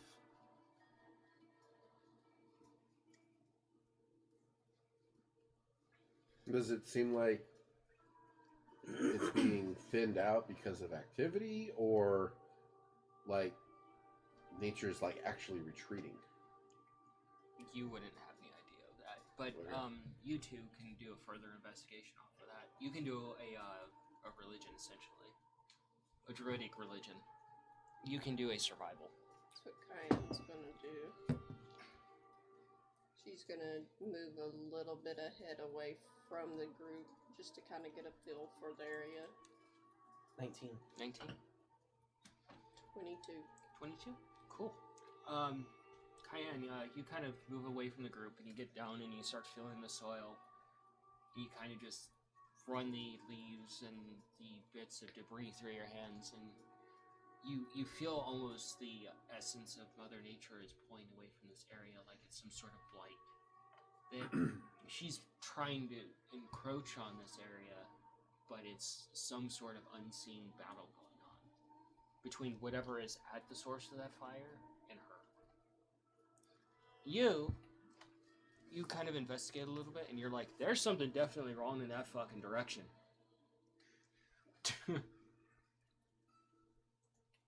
Nothing wants to be around here. Something's wrong. Yeah, there's a bunch of bandits hanging around. No, there's something very wrong here. Other than the government decided to send a bunch of kids to deal with a bunch of bandits. You took the contract, they didn't know you were kids. Why the heck didn't they come look for them themselves? Well, you have to remember the town is dealing with two problems. Yeah, sure. The bigger problem being the bullets. It's like Mother Nature wants nothing to do with this area. After the fire, it's like a blight struck this area and nature's pulling away. Everything's sounds thinning out. ominous. It's like nothing wants to be around here. Are you guys going to carry on? Oh, yeah, we need to Cayenne go. was already very slowly meandering as she's talking. Okay. I'm gonna keep a lookout for any possible traps or lookouts. How far away are we, guys? You don't know yet. Don't know. Okay.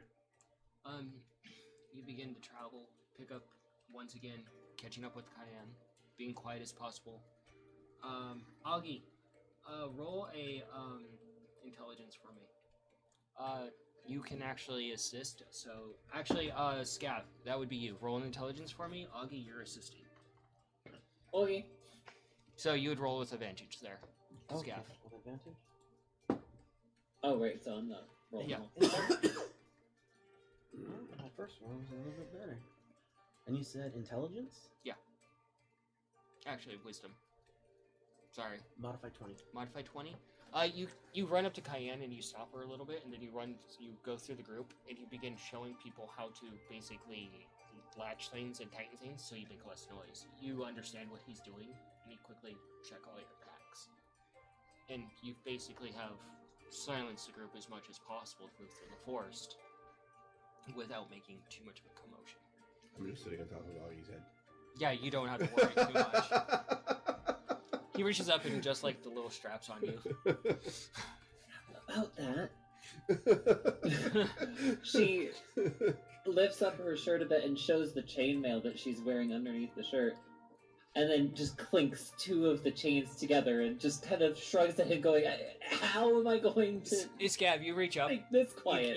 You get some of the leather straps that Augie has and tightens the shirt along you, which tightens the chainmail against your body, and you move a little bit. It's a little bit quieter.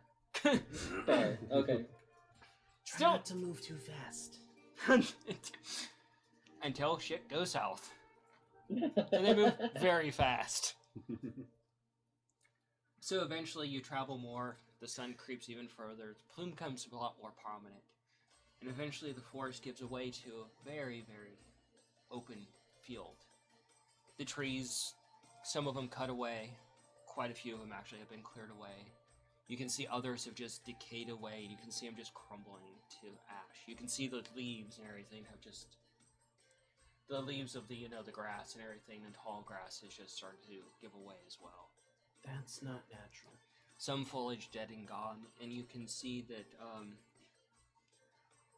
you look at this very peculiarly, and it seems that some of this has been long dead, but it doesn't make sense with the time period. That life has literally just been pulled from things. And you look ahead, and you can see almost like scarecrows placed all around this bandit camp, and you can see the bandit camp up ahead, across the field. And you can see smoke rising from it, and you can see the wall around the bandit camp, where it would be compared to like a normal place, almost like a fort. But the trees around this that have become the wall of the bandit camp look like teeth jutting from the earth. And you can see towers placed within the walls of the bandit camp. And you can see one central tower in the middle, and you can see that's where the smoke is coming from. That's not a camp, that's a stronghold. So We were about told how that, far weren't away we? is We this? were told it was about the size of a small village. Do I notice anything familiar about the scarecrows? You can do an intelligence or nature. If you want, you can do a nature as well. Sure. What were you asking? About how far away is this thing? The walls? About 200 yards. About 200 yards. Do these walls look like they were created and sculpted to look like teeth, or Do an investigation. You did say teeth. Okay, I was like, I didn't hear what she said. Got 16. 16. 23. On the scarecrows, you kind of part away from the group a little bit, and you start to approach one, and you immediately take a few steps back as it starts to move a little bit, making strange sounds. The scarecrow you approached is missing its lower body, and there's a hood over it, and it's designed to look like a scarecrow, but it moves a little bit. modified 20? Modify 20? I don't like For this. you, the actual trees themselves looks like they're pulled from the actual ground. All the limbs cut off and just stuck into the earth, and then bound in place. What were you asking? Oh, it's like I just want to know like how far away it is. Okay, Like, 23. so 23. Augie, should I like go in now? And You kind of approach a little bit, and you can pick up on the dead soil and things like that. You find a few dead animals, and it's not like they were just killed. It's like they just fell over and just died from some sort of blight. And you see Cayenne startle a little bit at the scarecrow.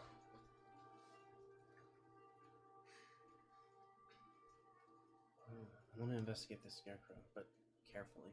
Okay.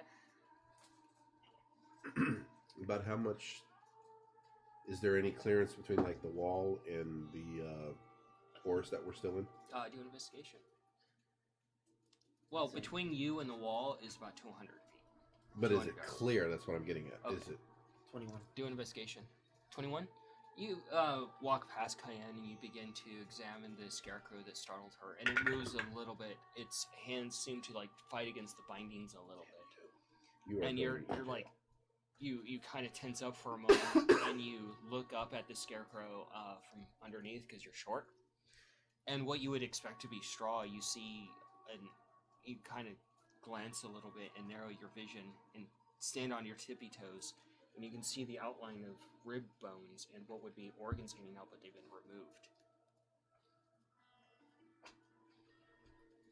Back up a bit. That's pretty Is nasty. it making any noises? Very, like its mouth has been bound shut and filled with something. Very subtle, disturbing sounds. Does it look like a corpse? It looks like the upper half of a scarecrow. What were you? 16. 16? For the most part, it's been completely cleared from the death. Okay. And you can see the scarecrows, and then you kind of see, like, there's almost like a moat around the entire encampment. Okay. And there's the door that's partially open. You Okay. kind of, you're just kind of, you can't see much more detail without getting closer. So the forest ends at about 200 yards Mm-hmm.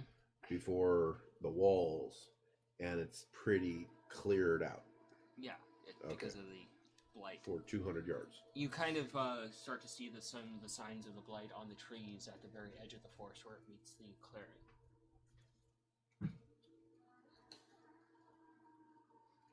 I'm gonna share what I found with the rest of the group. Are there any scavengers flying around? No, Okay. none at all. I don't think those are scarecrows. They look pretty That's on scary, that man. when I first saw them. What? Scarecrows don't move. They don't make noises either. They're, whatever it is, it's a vine, but it's still alive.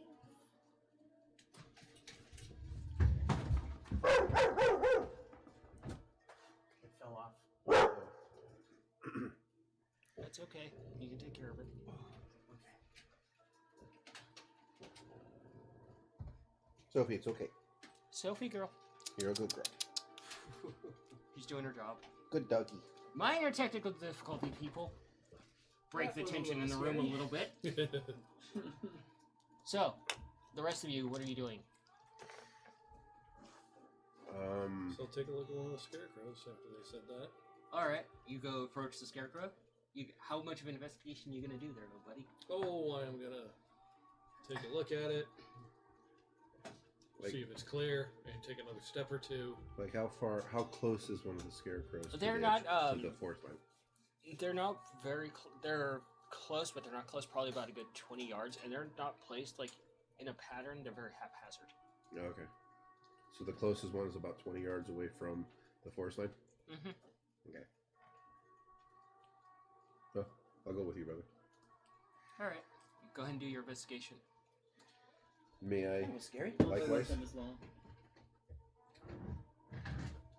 May I likewise Because go? all of us are investigate? looking, do Yep. we get advantage? Yes, Okay.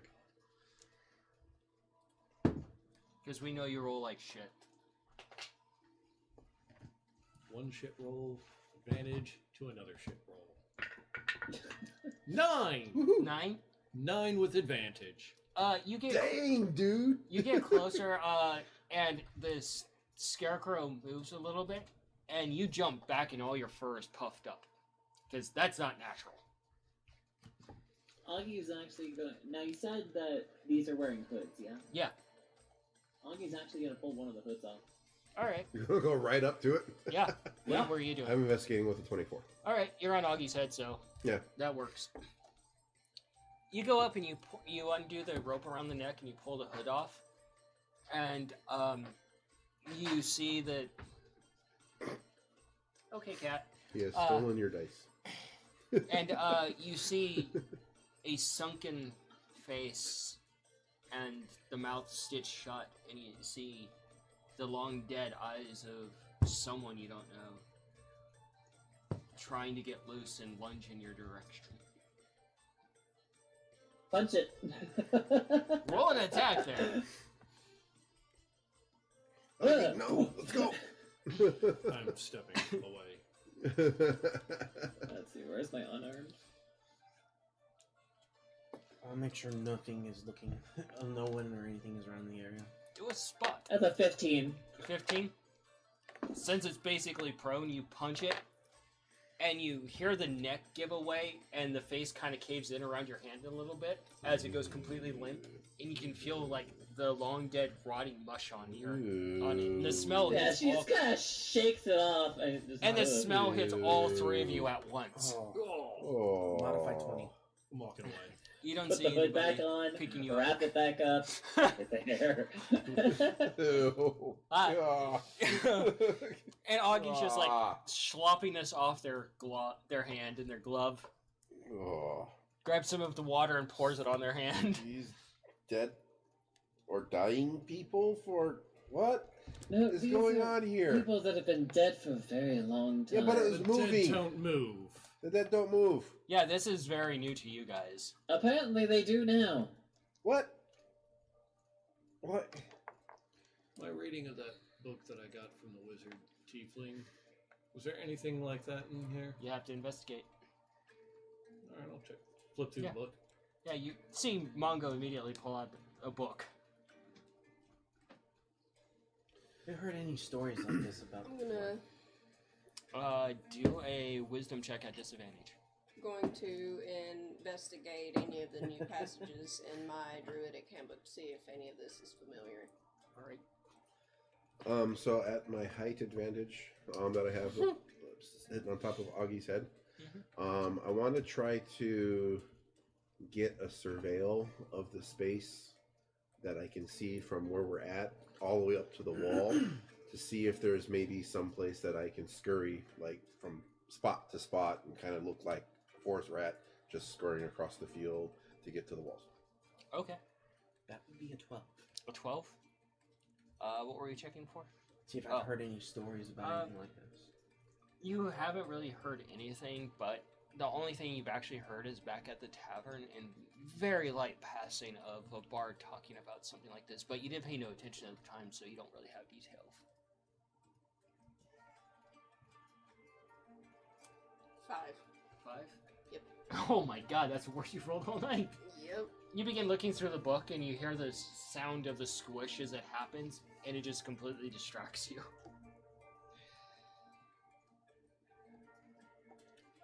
What am I adding to my roll for the book? Do a straight investigation. 15. Arcana. 15. 15? Holy shit, you actually rolled higher than a 1. I rolled a 10 on it. Did that hurt? A little bit. Kind of shocked. Point on the dice where it hurt you. Right there. You kind of start paging through the book a little bit and just kind of like... You kind of going through the chapters looking for something, you check the index, you kind of go through it a bit.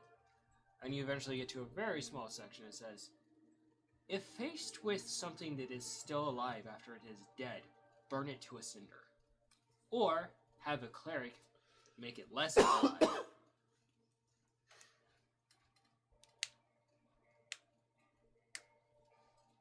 The book says we should either burn it or get a cleric.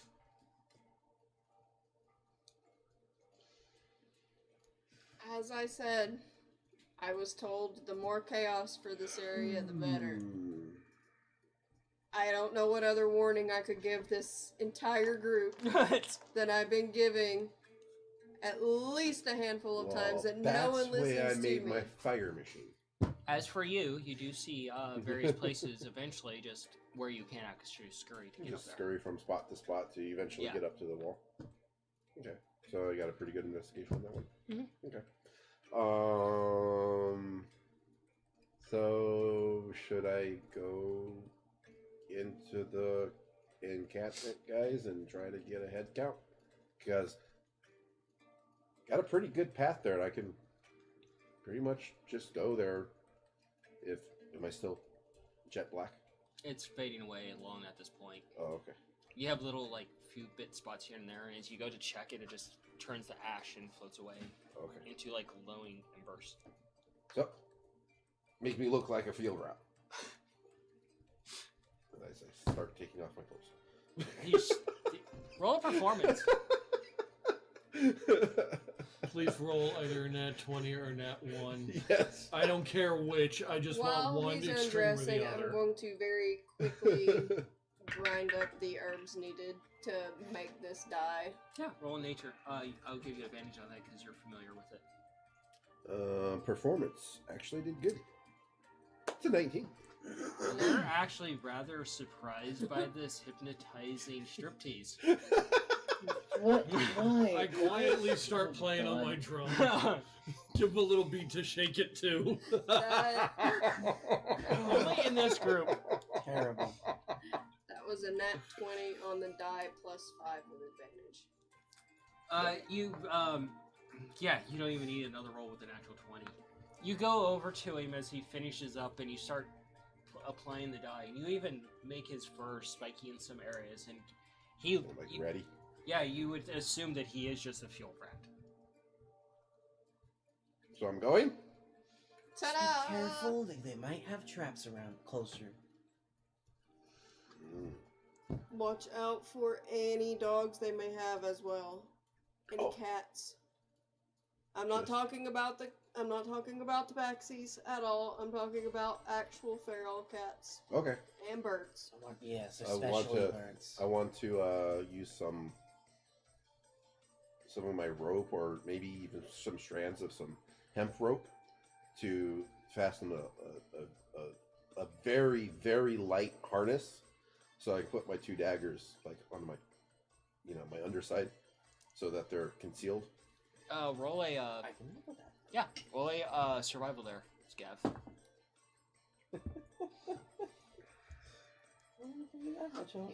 Oh shit. That's 10. 10? You're starting to do this, and Scav comes over and tightens the rope against you, and you feel the daggers poking into you a little bit. But they're secure. Okay. Sorry. I just gotta make sure they don't fall out. Okay. All right, get down on all fours and see how it feels. Roll for you getting to the camp. Roll a performance there, buddy. I'm starting in one of those bad ideas. But the rope is not like showing; it's like under my fur. And stuff. Cayenne roughed it over so it basically hides in there. Okay. And you are not going to like it. Nikolai, on the other hand, Not is bad. going to fucking love 11. it. 11. Just a performance, just kind of like getting Waiting. the feel of moving around on all Well, he fours. says he has some- You see him start to do this like mouse check type thing to act like a rat, and you hear him every once in a while go, "I'm a rat. I'm a rat." And he kind of practices scurrying a little bit, and you're just like, "Oh dear." Can I give him some pointers on performance? Yeah, go ahead. With my experience with Wanna rats, can I say help? that out Yeah. loud. Oh yeah. Because remember, your standard rat Doesn't talk. Yeah, you can actually give him some advice too. So, rats don't really like scurry around like that, buddy. Well, how they scurry around? Do a performance with advantage because you've dealt with rats many times. Thank God it was advantage. Fucking missed it. Yeah, thank God it was advantage. And you said performance? Yeah. 18. 18. He gets on all fours and gives you a little bit of a pointer on how to move like a rat and how they scurry and things like that. Okay. And you're like, oh, okay. Okay. So they give me an advantage to try again. No, you don't have to try again. Okay, just- Between both of them, you're like, okay. Alrighty, got it. Makes No external monologue, internal monologue. sense. Yes. And look very feral looking. Okay. Like literally like Skinner. And Mongo, as he's getting ready and he has his back sheet, you go up and go, boo! And it causes you to puff up a lot. And he's like, perfect. You're gonna do great. Am I doing it? Am I moving around kind of Yeah. like very rat-like? Look good? Yeah. Okay. Pretty good. Okay. Alrighty. I go get numbers. Good enough for rat works. Horribly. So I guess just stealth and go from like little hidey spot to hidey spot and Yep. kind of scurry across the field as a rat. As you see him scurry off, what are the rest of you doing? Because you're literally standing at the edge of the forest in the open. Cayenne is still like investigating the area to see if she sees anything that she's read on or looks familiar. Okay, go ahead and do that.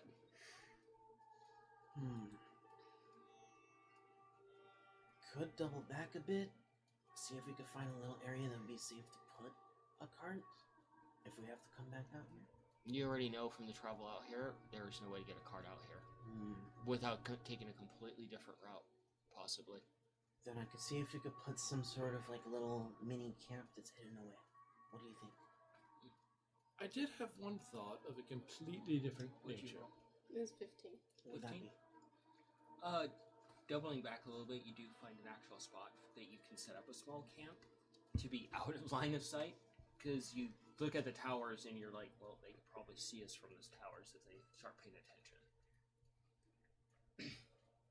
We could go back a little bit this way. No fires though.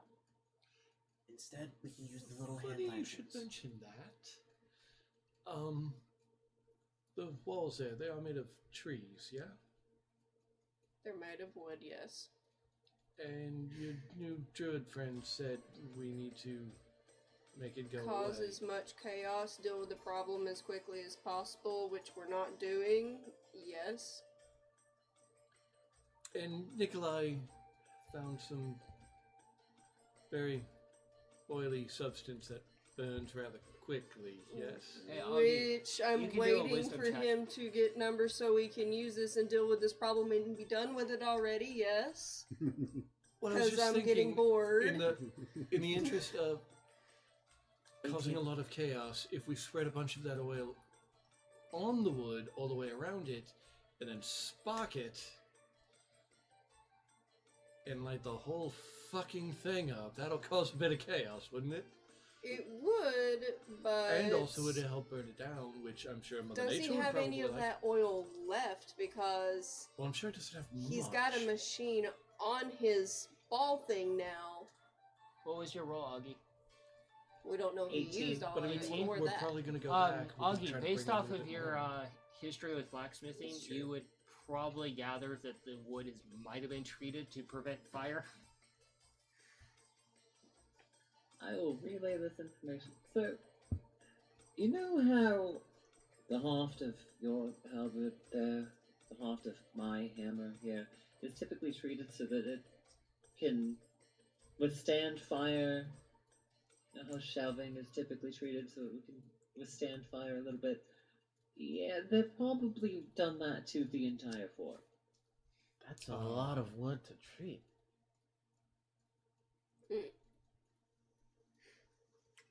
Also, did I see anything that would have been familiar in the area?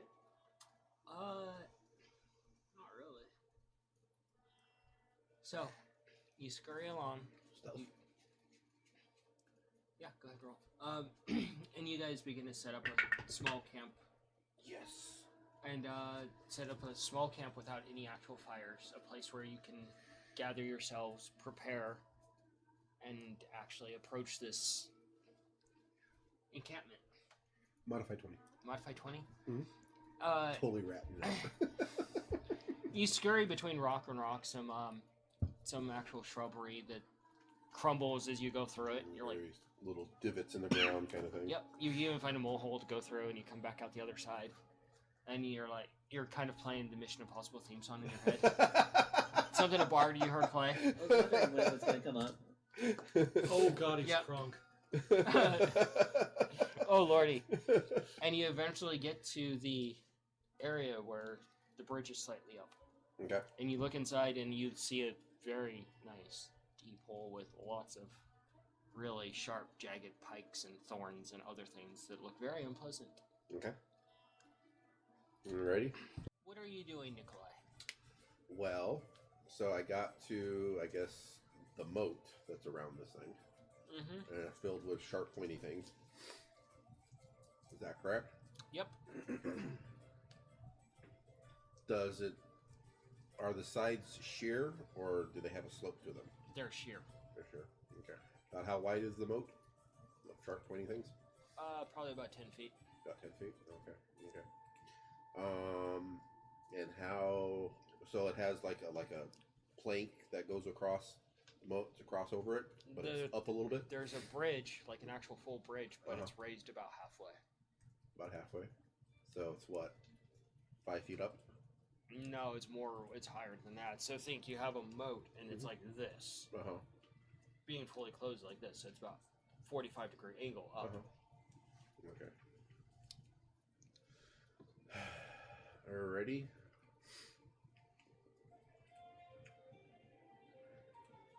Huh. Alrighty.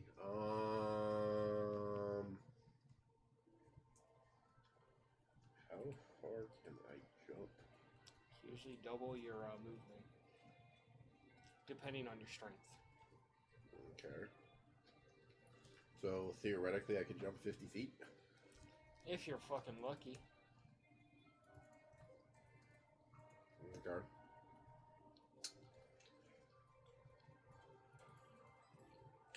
Thinking back to playing around, what is the furthest I've jumped? You haven't really practiced with jumping around, but you can jump around.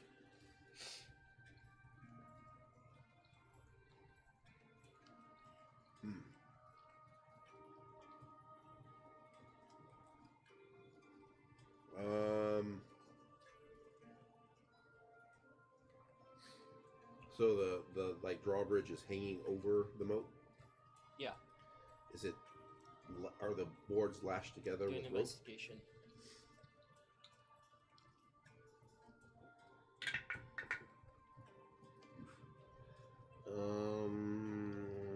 That would be. Where's investigation?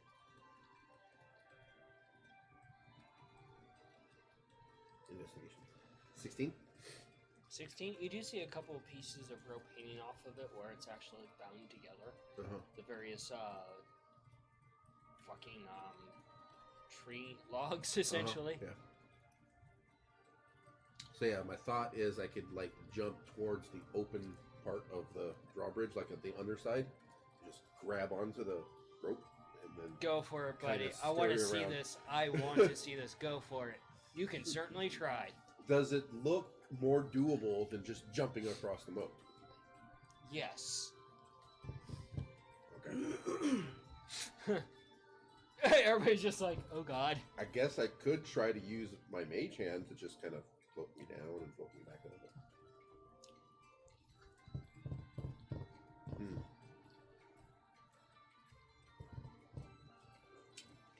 Have I been able to get control of using mage hand on myself? This is the last time I used it? No, really, you haven't practiced too much.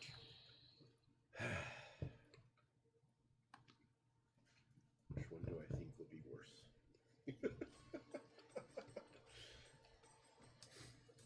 Huh. I wonder what Nikolai's doing right now.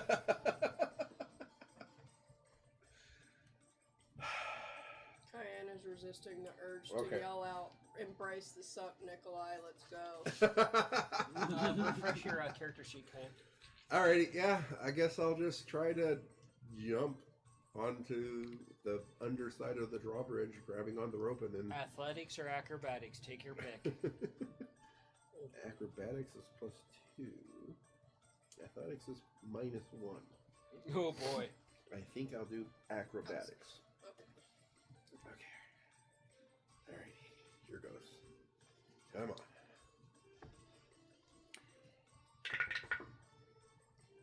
Oh, fuck. Oh no. Oh no. That's one. Should I start making a new character? No.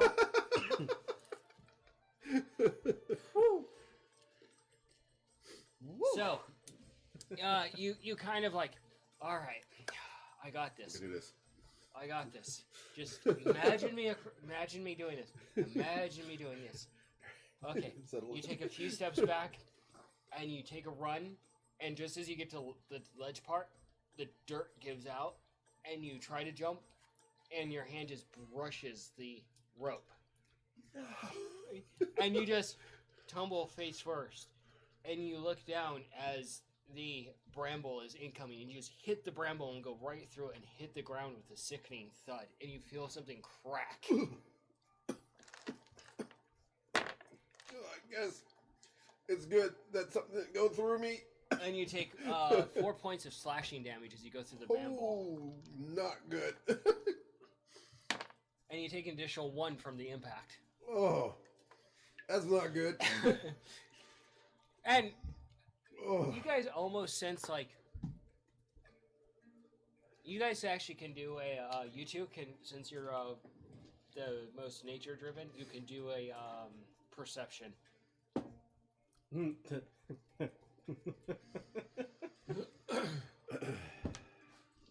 2? 15. 15? Close. Hang on. You said perception? Yeah. That's a 7. You're kind of picking up a rock and you're watching it kind of crumbling a little bit. You're like, oh. Cayenne, you're standing there watching from within the borderline of the forest, and you kind of see this little thing, and you know it's Nikolai, run and jump and just instantly go straight down into the moat. And you just look over at Scab. You have to go, and your thought is you probably have to send Scab to go save him. Yeah, I think you need to go get Nikolai. What happened? He disappeared into the moat. You understand how reflective I am, right? You understand how big I am, right? Do you With have the any more province dye? is very heavy. Maybe I should go. I'm already partially concealed.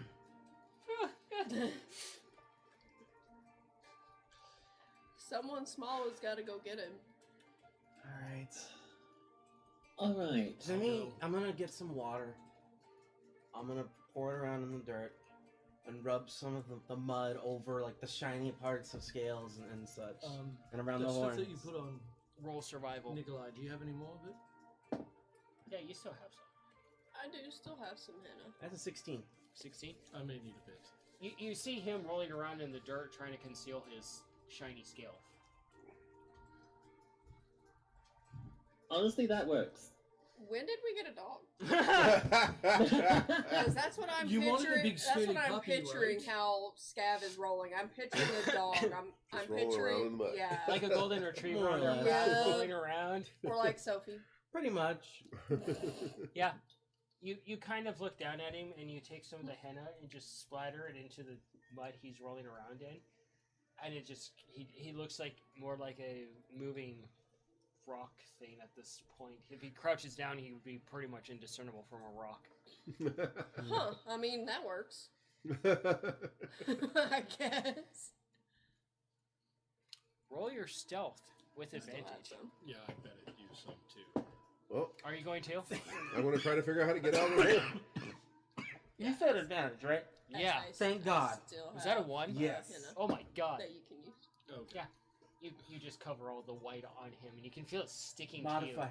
you. And it's got that consistency, the still of the weird gloopiness to make it more like ratty. Modify He'd better 20. be hurt or he's getting hurt. So what you're saying is it has the consistency of bad makeup. Yep. Exactly. Ugh. It's like dollar store makeup. Oh. Rite Aid makeup. Oh boy. We're gonna go that far. Oh. All right. What is it now? Modify 20. Roll stealth with advantage, then Mongo. Right. I'm gonna look around for something Thank God. to like maybe use my chance to like press down to lever me up, fire me upwards onto the other side of the. You're not moat. really seeing anything, and every time you move, you can feel the brambles brushing against you. Oof. And you're like, I shouldn't move too much because I'm already bleeding from lots of places. 24. 24? You guys basically skitter along and eventually get to the base of the actual area. Do an investigation for me. 17. Okay. 17. 17. You get there and you can hear the familiar like moaning sounds from within the walls, and you take a peek and you look up at one of the towers briefly as you approached. The guard rotation seems rather sparse at this point. You would think that there would be multiple guards in the towers watching for intruders, but they're very sparse. You get to the actual edge of the moat where Nikolai disappeared, and you look down and you don't really see him too much, but you see a piece of bramble move and you hear, ugh! Nikolai! Brother, are you down there? What are you doing here? Shut up! You shut up! How did you get down there? Kyan's Bill! just watching from the distance. Dirt gave way as I was trying to jump. The two most responsible people have been left at the camp. I'm gonna Yep. take some rope Yep. from my backpack. And I'm gonna very carefully lower it down to where Nikolai is at. Tie this around you. And mage hand it down to him. Roll acrobatics. But I need to get on the other side. You're not. We gotta get you out of there first.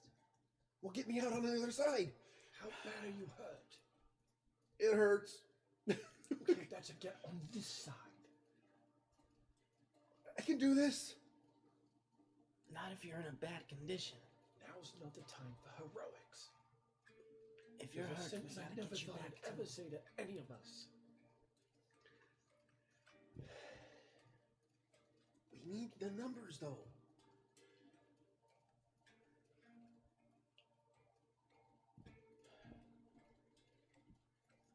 We need to know how many people are in here.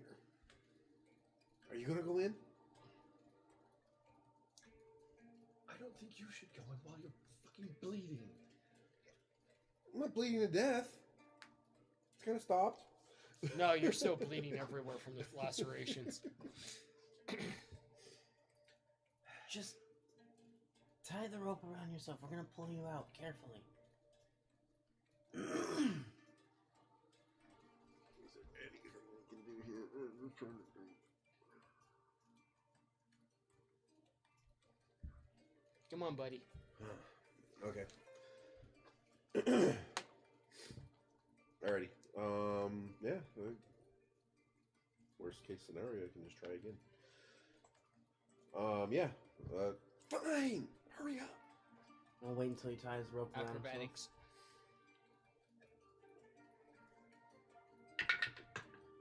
Right. Fuck you, dice. You're going away. Dice jail.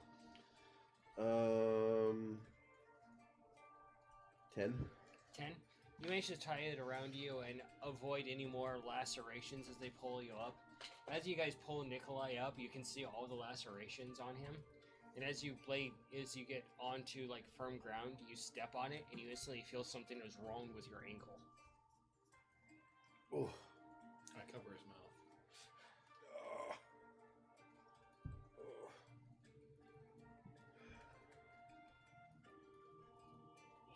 Yeah, You guys see all the lacerations on him. Okay, yeah. it doesn't look too bad. He has one right through his entire ear. His ear's just kind of dangling at a weird angle. So in other words, we went on an adventure and one of us wound up with a hole in us again. I'm gonna take some cloth, Out of wrap him up in some cloth, Get him and back to camp. I'm gonna put him in my backpack and crawl back Leave to me camp. a rope. me the rope. What are you gonna do? Something really fucking stupid. And I blame you for this. Be careful, brother. No shit. You, shut up. You shut up. Back in the back. So do stealth at disadvantage because you're moving with the person on your back. Okay. Do I see Okay. a spot somewhere nearby that if the rope had like a loop that I could... Yeah. Okay. That's a Tie 15. a loop. 15? Okay. Mage hand it over. Alright. You tested it a little bit. It seems sturdy enough to get you over.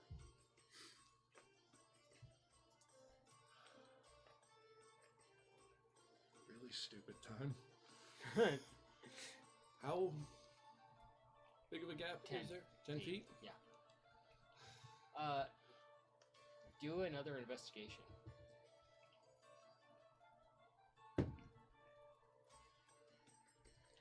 11. Okay. Eventually, you see Scav get back, and you see Nikolai's little nose sticking out of the backpack, Take him out. and you What can have you done now? you can see all the bandages are already being soaked with blood, and you can see his ears at an odd angle. He fell into the moat. There's a lot of bramble and spikes and stuff down there. He's pretty banged up. Sister, I'm if you would, okay. please. I need to go back out there. I got it. I You got it. check around your gear a little bit, and you look around a bit, and you find a good reasonable stick, and you shove it in the ground, and you tie the rope to the other end, and you test it a little bit. You're like, here we go.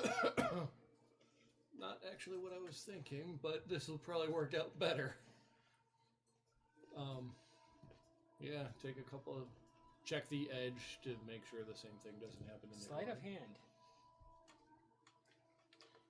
I'm gonna cast Cure Wounds on Nikolai. All right, you take out some herbs and things, and rub your hands together. And Nikolai, you feel her hands go around your body as she grasps you. Okay. And it's almost like she's gonna squeeze you, and you feel her hands almost pulsate against your body, and you feel something ripple throughout your body, almost like internally you're made of water, and someone dropped a pebble in the water, and all your wounds begin to actually heal. Roll your heal die. That is a 6.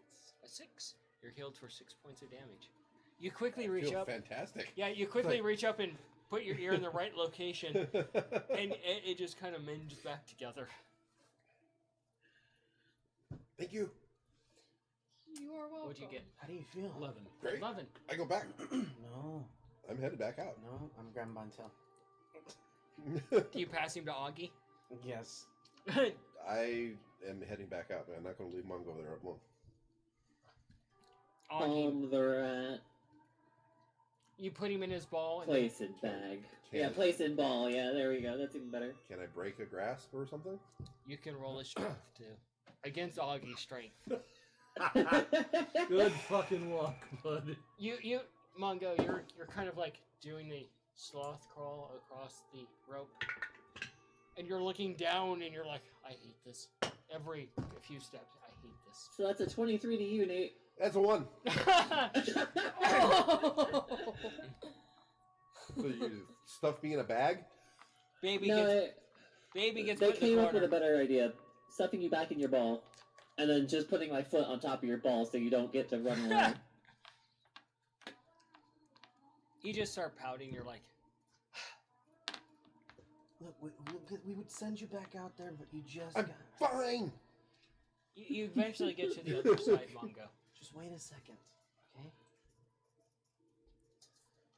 I start looking for a way to avoid the watchtower and try to find what's on the other side. Do an investigation. And a perception. I'm gonna see if I can't spot Mongo in the distance. 11 on investigation. And perception, Do you said? it's perception. Yeah. 13. Cool. I'm going to No, try to sorry. disassemble my way out. That's a bit 15. more. You're gonna take your machine apart to get out. Yep. Numbers. Okay. 23. You can see he made it across. Mongo made it across. 23 perception, sorry.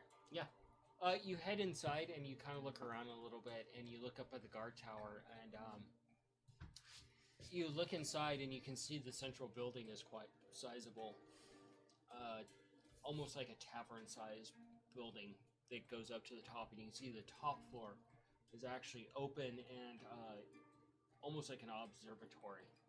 And you can smell the air, and it's just this weird, like almost like a rotting smell. Ew.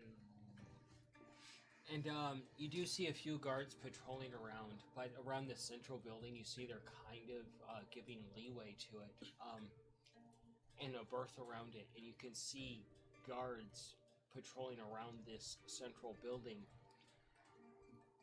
But what's really strange is you can see they're erratically moving in erratic patterns, almost kind of lurching forward and not really carrying weapons at all. Oh, fuck.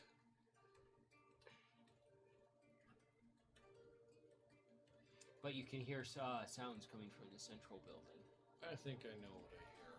And you can see various like tents around the central building and a few lodges that are obviously set up for the bandits.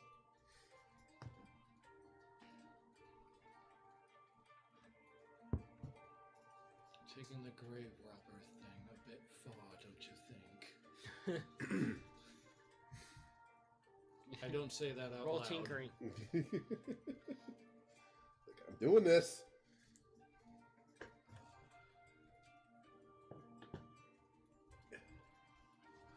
Where exactly am I? You're between the crook of the entrance and this, in a spot where they probably wouldn't spot you. It's a 19. 19? Mhm.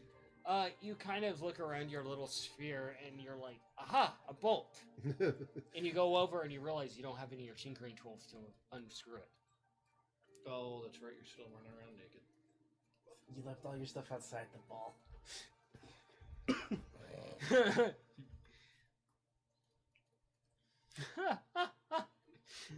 Nikolai's like, fuck.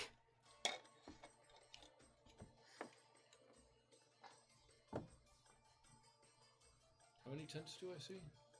There's about 6 of them. About And 6 2 of them? lodges in the central building.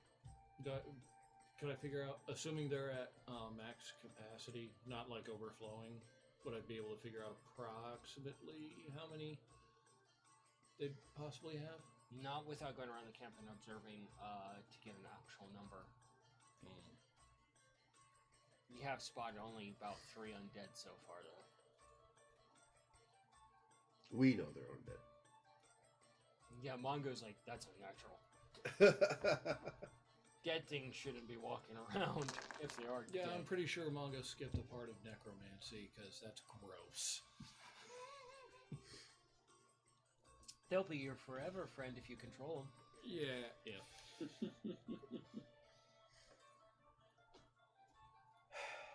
I see a safe way down that would, Roll stealth there. I just want to see if I see a way down. Okay, perception. Oh. 9. 9.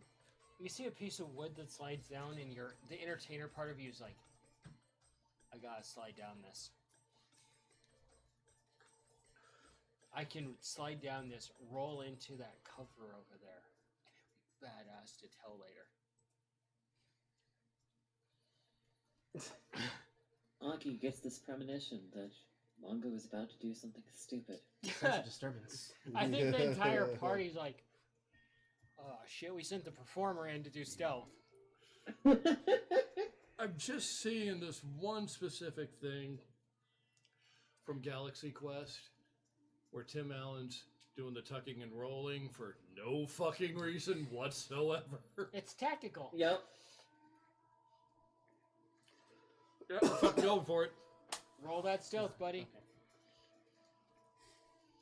Do we see him in this? Do I see him? No, he's out of view at this point. 14. 14, you jump, and you slide down and you roll and you slide into the cover and you hit something very moist. And you're just like, and you look and you kind of feel it and you're like, it feels a bit rotty.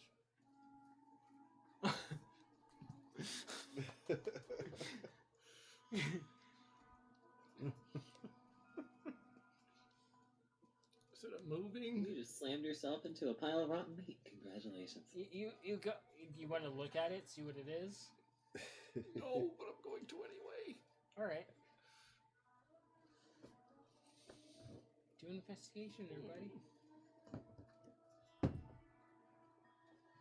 16. 16. You look over a little bit and you kind of like use the available light and you look at what you rolled into. And it's a boar's carcass that has been laying there for quite a long time. You can see it's been rotting and some of the skin kind of just slurps off where you impacted it. And then suddenly the smell of the insides hit you that have been rotting inside this corpse. Oh no. Oh, I need to look for a way to get the fuck around this. Oh. All the money these idiots are making, they can't get a decent fucking maid service out here.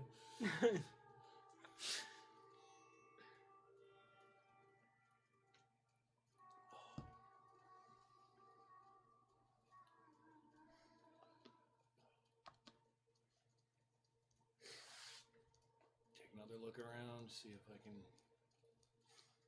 not get into any more yuck. All right.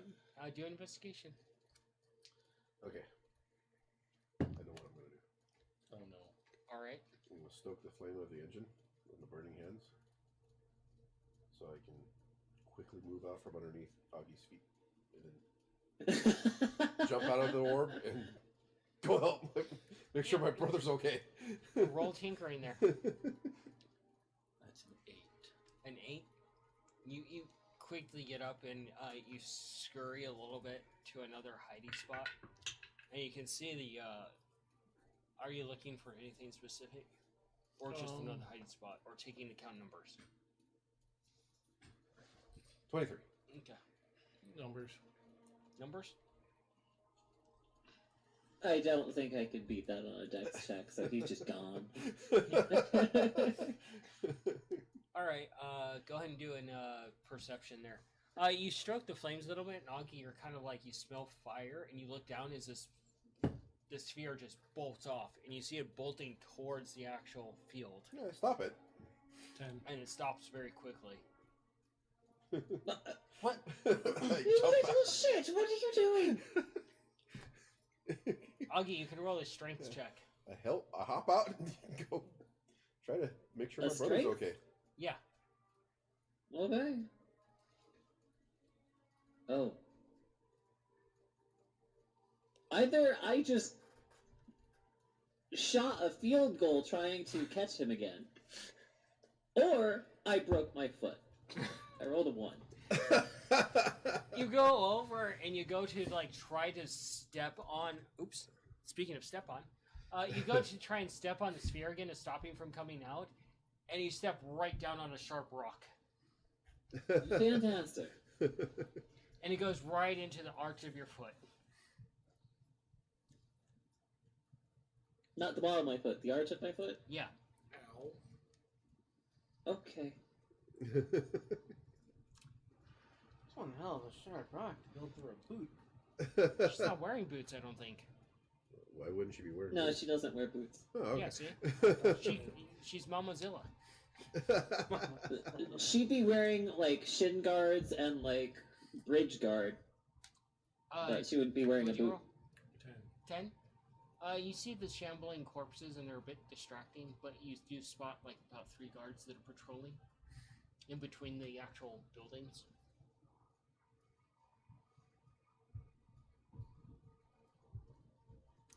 Go to stealth mode and scurry back across the field.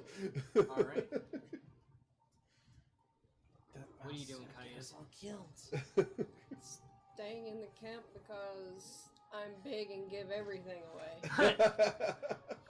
I could just see you walking out there with a twig. You don't see me. with a leaf. A leaf. A leaf oat on my forehead.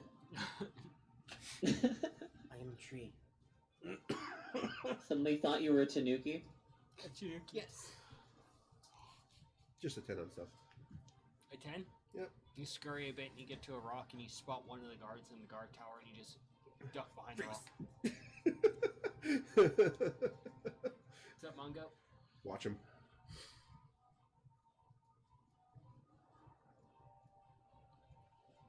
Do I see a spot that I might be able to get a good head count?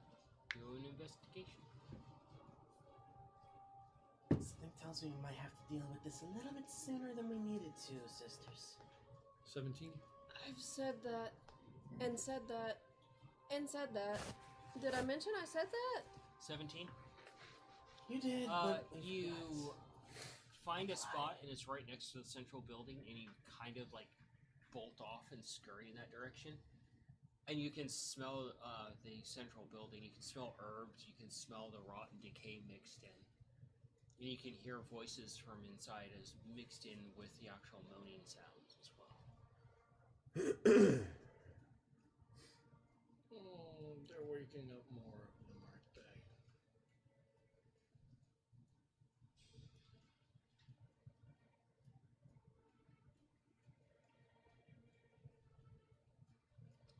What are you doing, Nikolai? Well, when I see the guard move away, Thank you for I'll not stepping on the keyboard. proceed again. Okay. Stealth. What are you doing, Manga? Oh, can I hear what they're saying? It's very muffled. You can't really tell without possibly peeking in or going inside. Not doing that. You're not. Don't do that. 16. 16? Mhm. You scurry off to the next spot. That's not my cup, that's Cheddar's. Can I get a kind of size up the tents? See approximately how many would fit? Do a wisdom.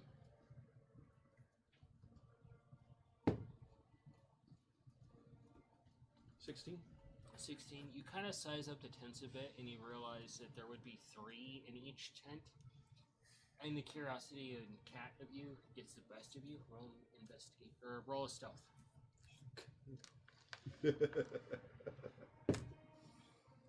Stealth? Yep. 19. 19. You scurry over to one of the tents and you very gently open it. There's nobody in the tent. It looks like it hasn't been used in a while. Oh, that's not helping me. See what's in the tent. You go into the tent. Carefully, quietly, All right. cautiously. Do an investigation. Because I don't want to knock anything over and make a big loud noise. And a sleight of paw. Said investigation. Mm-hmm. 11. Sleight of paw.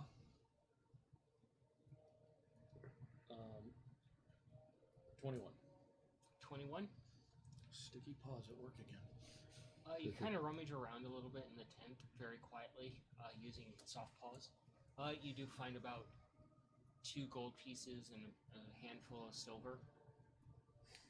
And about 10 copper pieces. And you kind of look through things and you see that this was a lived-in tent, but whoever was here is no longer here. Next. So this 10 copper, 2 silver. Probably about 3 silver. I mean, I'm sorry. Did you say that there's gold? I was getting No. it. Okay. Well, I pocket that. Okay. 19. All right. You scurry over and you see what Mongo has set up. Tested strength. It's fairly sturdy. Okay. Roll your I need to learn how to use that mage paw better. roll your acrobatics to get across that. Mage It hand shouldn't be better. it shouldn't be too bad for you. So that's one empty tent. What are you doing? Do I see the other end of the tent kind of Yeah. open? 17. Again, 17? soft paws. Not opening it, but kind of looking around to see if Stealth. it's safe. You scurry across it, and you get to the other side, and the smell hits you as well. Fuck. And you immediately see, like, the shambling corpses around the central area. I don't like that. What was that? My luck ran out. What was it, Mungo? Oh, fuck yes. As you're standing I there, don't like the sound of that. do an Like, investigation. yeah, scanning to see if I see Yeah. any sign of where Do he an went. investigation. The DM says, "Oh fuck yes." Everybody Glasses, starts to so panic. bad. 19. 19? Uh-huh. As you're standing there and you're kind of surveying things, you look over and you see one of the tents just collapse completely as you knock over the central supporting pole of the tent on top of yourself. Yeah, that sounds about right. And you see one of the undead quickly jerk in that direction and kind of like motion a little bit and start kind of just making their way in that direction. Okay. And one of the guards actually starts to go in that direction too, and they see the undead moving in that direction, and they have their sword half drawn, and they just put the sword away and just back away like. No, I'm not going there. Is there a rock nearby? Just a little rock. Small rock. And there's the corpse that he hid by. I mean, something I can literally pick up and throw in a, like, Oh, an opposite direction or do an investigation. to try to misguide. As this tent is coming down, can I kind of make my way to? At disadvantage. That's fair. 19. 19? You do find a rock that's suitable for that. Okay. So, Fucking really? about how far away is this shambling thing? It's probably about 15 yards from him. But for 15 me, feet. From you, it's quite far. It's far enough that it's not an issue. but so I could throw Yeah. the thing in Yes. that direction. Okay. So I want to try to throw the rock maybe 10 feet behind the undead Okay. thing Sleight of hand. to get him to maybe turn around and go in another direction. What'd you roll? Rolled a nat 20 and a 13 You get a little bit tangled up on the die. on the die. Yeah, I don't know what I'm adding to it though. Add your modifiers. To what modifiers? Stealth, I Stealth. said. Okay. Sorry, I didn't hear that part. 13, 18. 7. 7. You pick up the rock and you try to throw it using Mage Hand, and you No, clock, I was just going to throw it myself. yeah, you throw it, and you clock one of the undead in the head, and it quickly tries to like survey where it came from. I hide. Roll a stealth. That would be an 18 then. 18. Cool. You scurry out hard as to- the you hear the guards moving away, and you scurry into the next tent over. It too is vacant. 19. 19. Yeah. You look around very quickly for a place to hide, and you just dive into the corpse. And it's all gushy and cold and kind of viscousy, and the smell is just like swallowing you. Oh. Nasty. So try to like peek out to see what the guard is doing because I was following. No, it's just a guard. All right, do an investigation. Guess I look around this one Okay. and try to play it cool and avoid the center part. Do your investigation and stealth there. You're probably 17. panicking, wondering what the fuck the two troublemakers are up to. That and getting very impatient, 17. waiting on them. 17. You peek out a little bit, and there's a chunk of meat hanging off your head, like a skull cap almost, dangling down past your shoulders. You're like, Kind of gross. yeah, you're like, it disguises me. It's fine. And you can see, like, not too far away from you, there's the shambling one that was came in your direction to investigate. Okay. So it actually came towards me? Yeah. Okay. Is it still like coming towards me? It's just kind of meandering in the area with no purpose. almost like searching. You can't tell with this thing if it's searching or just wandering around in the area. Okay. So, sorry. 18. 18. You look around a little bit. You do find a dagger. You do find a couple more silver, or not silver coins, copper coins. And you do find a couple of rolled up, like parchment piece of paper. You quickly pocket those. So I was able to pick up some of his tracks in that direction? Yeah. Okay. Does it look like this tent has been used recently, or more or less just it was set up a while ago? It was set up and just not used. What are you doing? I try to, sneak my way back over to where I last thought he might have been. Do your sneak. Sneaky. Let's see if this one will be nicer. This one's also been getting low. I think I pushed my luck about as far as it's going to go. What are you doing? Oh, that's not very good. I think it's time to... That's an 8. I think I've gotten enough info. Okay. Time to bail. Roll your stealth. You kind of look for a quick way out, and you're just like, I'm not seeing it. And you kind of chew your way through the back of it to make an exit out through like where the spine is. And you eventually get out, and you start scurrying in that direction. Daggers. Cut my way out. Break the shit out of this. And what'd you roll?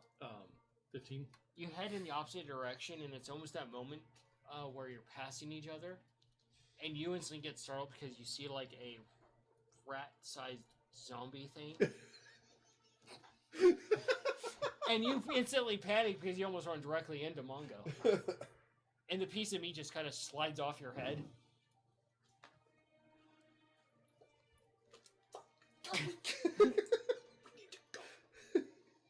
Yeah, we do. And you can instantly What the smell fuck him. is going on here? Fuck you. Smelly fuck. Why had I hide in that for? Do your stealth. It's Abbott Costello trying to hide. Oh, fuck. It really is. Stealth is 18. 18? 15. 15? You eventually get back to the fence and wait for the shambling thing to wander off, and then you get to the actual rope and make your way across. Roll one more stealth. Well, what'd you find out? Before we go. Modified 20 on stealth. Okay. He's just Softest going of- away. You just reach over and shut his mouth, and then quickly pick him up and put him over your shoulder. And you actually, I want you to roll a performance with advantage.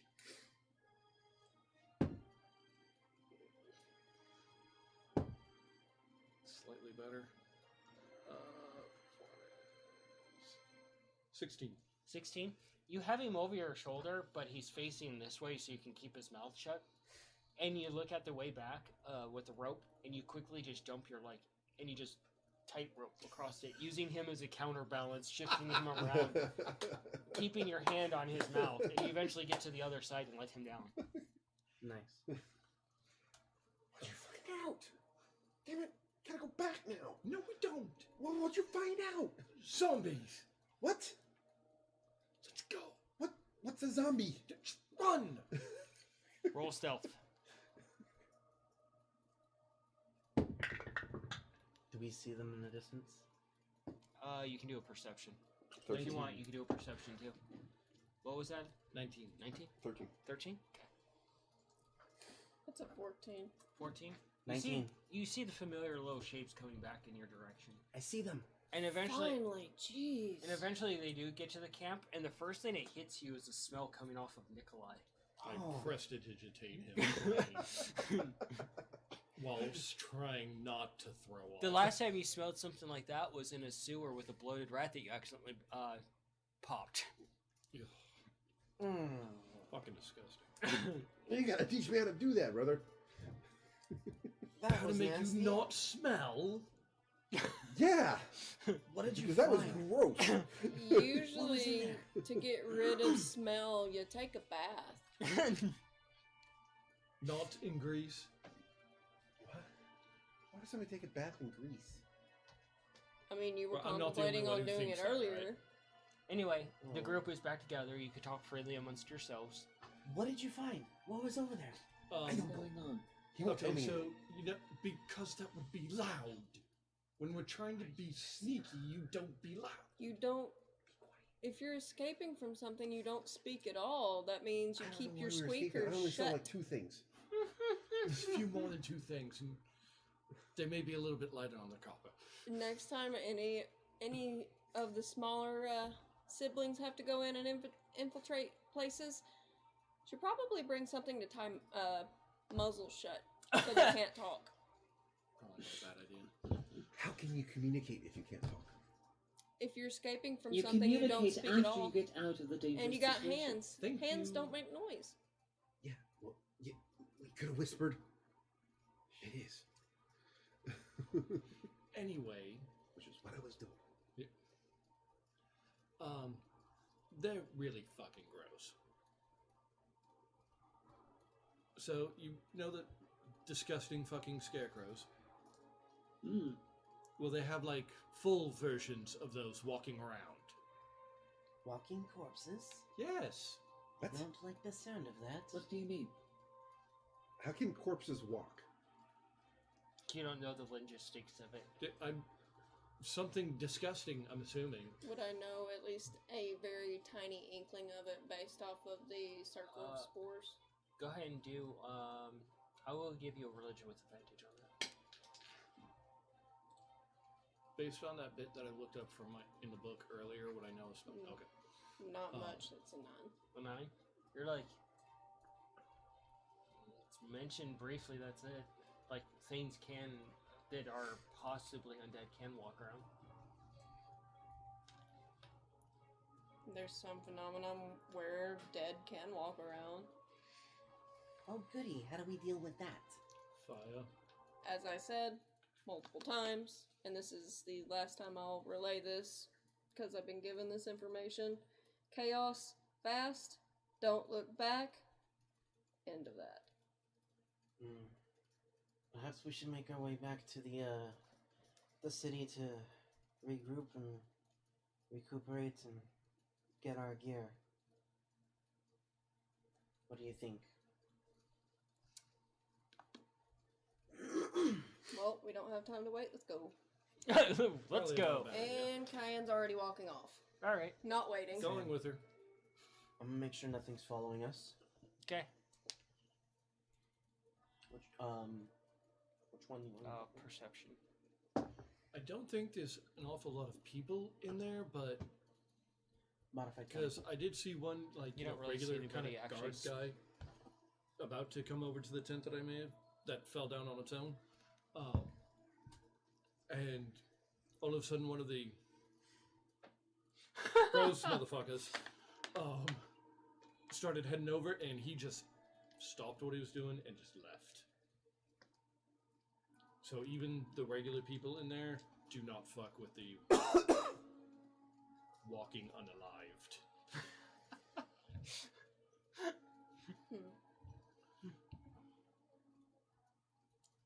Definitely going to relay this information to someone. You said a cleric could help with this, yes? Perhaps we should speak with the cleric in the city. As soon as we get back, I'll try and find one. And then I'm going to relay the information about what you had seen. With the A the lot of walking. the activity seems to be all corpses. in the main kind of tower thingy, center point. Don't forget to get your stuff. I'm sure he already grabbed it all Yeah. and got fully re-geared. Yay, he's not naked anymore. No You more guys naked talk mousey. amongst yourselves, following the trail back, easily navigating it. Yeah. You've left basically marks as a ranger to find your way back. So we just go in and light everything on fire? As the druid said, I have to say this multiple times. For the But- umpteenth time. As the druid said, attack, quick, chaos, lots. Boom, boom, done. Actually, I kind of have an idea about that. That's You know I the, can't say it any more than she's described. We don't need The a mad plan. We jolt. just need to destroy this and get rid of it quickly. This is not like the bullet where we're making plans and constantly talking, doing annoying talking, very annoying talking instead of Augie's just acting. at this point nodding her head as if falling asleep because it's just become monotonous the entire time Cayenne has been talking. Eventually, So, for levity's sakes, you talk amongst yourselves about the plan. You repeat yourself a few more times. Augie, in unison, says the exact same thing that you've said because she has it memorized. And you get back to the city gates. A relief rolls over you guys that you're back to some sort of safety, that you're far, far away from whatever that was. That now you have to regroup to some degree to go back out there. And the sun has long set already. We don't want to do this tonight, do we? Nope. No. The definitely tavern. I'm Get a gonna good night's go- rest. If it Gear up in the morning and go blow this bandit village sky high. if it was as scarce as it was during the day, it makes me think it's going to be a lot more populated in the nighttime. Probably. Yeah. So it wouldn't be best to attack at night. In that case, I will go to the cart. I'll grab the mad jolt. the what? Actually, I Ballista. kind of have an idea. Yes. Okay, so we make plans and don't make plans at the same time. For this, we don't need a plan. Just destroy things quickly and be done. That is the plan. So what was your Yes, idea? we make the plan, we follow the plan, we watch the plan go off the rails, we throw away the plan. Yes, we've got it. Yes. What were This you is saying, just chaos with Mongo? no plan to it. We're just blowing things up. Well, I kind of figured the best way to cause a lot of chaos is to bring down that center thing. And with a bit of that boom pad in the right spot, Could bring the whole tower down. and anybody else left around is going to be busy, and we can probably get it to fall on a few. We gotta get very close, though. I already got Yeah. very close. Augie, do a perception. A perception? Yeah. Okay. Cayenne, you can do this as well. I'll get the jolt, and I'll seek out a cleric. 14. 14. 17. You both of you in unison No sense to me. bop all three of the shorties on the head to shush them up because they're talking in public again. Oh, right. Okay, it's like, get upset when I'm spontaneous. So I try to make a plan, and now you're getting upset at me for making a plan. You're too spontaneous. I think I've got it. We can talk about the plan. What? We don't have a plan. We, We're not having a plan this we time. can talk That about doesn't make what any we're sense. doing when we get back to the room. We can talk about Eat all your of this dinner. when there's not people And we're done. around in every direction for ears and eyeballs. You do And mouth. eventually get back to the tavern. You head inside. Your table's taken. You have to pick a different table. But you do see that your table that you're eyeballing, you instantly perk up because Coin is sitting there. Nope, we're not going to that table. Why not? This is a perfectly good table right over there. He's a friend. That's exactly why. He'll get excited. What? I made a friend. Why would I want to see a friend? You got excited when you walked into the forge. For very different reasons. Do you make your way over to the table? What? Yeah. Yeah. You go. I want you to roll a performance. Wait, she's not performing right now, is she? No, she's just Okay. sitting at a table. Okay. Just. She's got a book open and she's writing in it, and then she's also eating. 13. 13. You guys watch as he heads over to the table, and he has a little bit of swagger to him. It's not gonna be that much. It's 13. Really? It's 13 worth of swagger. It's Mongo. She looks over and she's It's like, Tom. "Did you get injured or something there, my friend? Because you's kind of walking's weird." In desperate need of a nap. She did a lot of walking. Well, generally that's what people do to get places. True. There's got to be a better way of transportation. Yeah. She looks at the rest of you guys come over and she's like, by all means, sit Can we at my join you?" table. May we join you? She's like, well, you're already here. She closes her book. Dries off the, wipes off the quill, puts it away in a case. How's your day? Oh, you know, I made a couple of coin and I took a nap. Nap keys. That was nice. That was the highlight of my day. Yeah. Performed. Made a little bit more. We saw something he called zombies. Nikolai! Shut What? up! Nikolai, I am going to weld your ball shut with you inside it. She looks over. Waiter, can we get the food delivered to the room? Yes, it's on their tab. Thank you. You're an idiot. What? Shut your little mouse mouth up. I'm gonna look around, see if anybody's like staring. You guys can do perception. It's a nat 20. 21. You do spot a few people Well. kind of raise an eyebrow, but you do see, like, you know, someone that looks a bit more gruff, and they get up and start heading for the door as soon as you mention that. I'm going to go meet our new friend at the door. Cayenne's the one that saw it because she got a 20. She hasn't shared that yet. Okay. I'll elbow Augie to Now let her you know. can do what you want to do. Now I will go meet our new friend at the door. All right. You head to the door, and you get there to the door just as they do. And they look at you, and they're like, move. Oh, I'm sorry. Was I in your way? Yes, you were in my way. Fantastic, fantastic. Why don't we... And she puts her arm around his shoulder, or her shoulder, or whoever's shoulder, and just starts pulling them back through the crowd. Why don't we talk about it? Why don't you get your hands off me because I don't know you, so I can go about my business? Well, it's just very strange that you heard a strange conversation and immediately went for the door. Information is of value. You said some very valuable information. Fantastic, so let's talk information. This way. Would you like to buy my silence?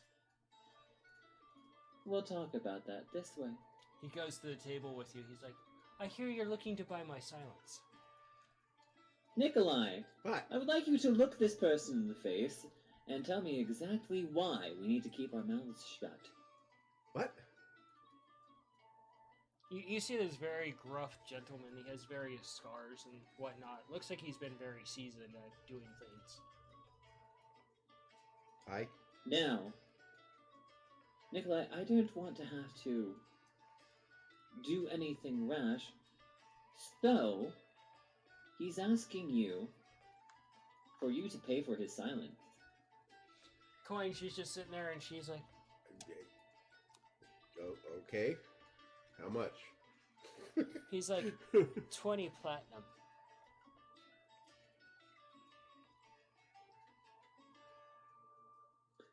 And Augie's just leaning over the table looking at Nikolai. Coin just looks over and she's like, little mouse friend, you got him fucked up. What'd I do? You opened your mouth is what you did. Coin sits up. She's like, okay. Frank, or whatever you're going by today, they're all a bunch of learning, adventuring idiots. I will get you a great big discount on that mead you like if you keep your silence. He just kind of leans back. He's like, double it. She's like, I won't stab you in the balls again. And get you the discount on the mead. He's like, deal. Pleasure of doing business with you, and he gets up and leaves. Bye, Frank. Coin's like, she looks over at you, and it's just this death glare. Little mouse, you need to learn to speak of things and not to speak of things. In a place like this, you don't speak of things. Unless it's generalized. If you're on any sort of contract, don't speak about the fucking contract. Keep your goddamn little mouth shut in public. Okay. Listen to her. Okay. Because you might have to deal with someone like him that will sell the information, and then you'll have even more trouble to deal with. Okay. You see, I'm glad that he was just an information broker, rather than mischievous company that may go back to places we don't want them to. So, the tab's on you. Also, I'll take the top shelf mead, thank you. And she gets up and just starts walking up the stairs.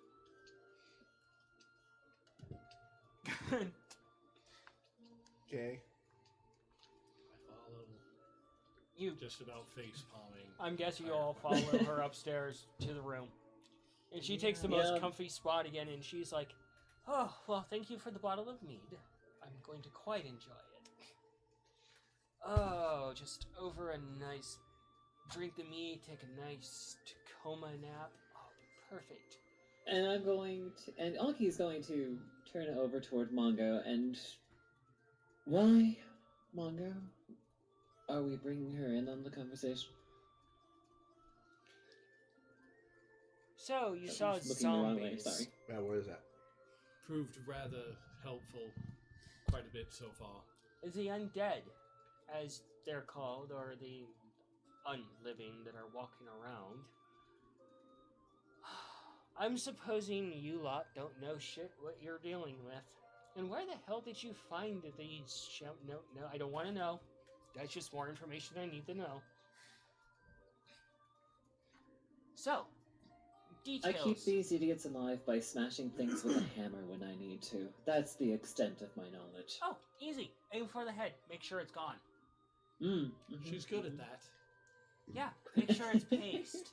They can't do much without their noggin in one piece. Do you know any good clerics? There's several churches around this town and temples. Supposedly, clerics can help. Yes, they can. They're actually quite proficient, so are paladins against them. But dragging one away from their actual temple or church, good luck with that. But you can actually pay some coin and maybe have them bless your weapon for 24 hours so that you can actually do some decent carnage to these things. You see, the undeath, according to the lore and things that I've heard, they don't really care for getting smashed or the holy graces of whatever holy deity. I have a very, very bad idea on what to do. I remember there was a troop of bards. There were 6 of them, and they traveled around and got into mischievous trouble, much like you lot. And they came across some of the shambling undead. Guess how many were left? 2! And they wrote a song about it as a warning.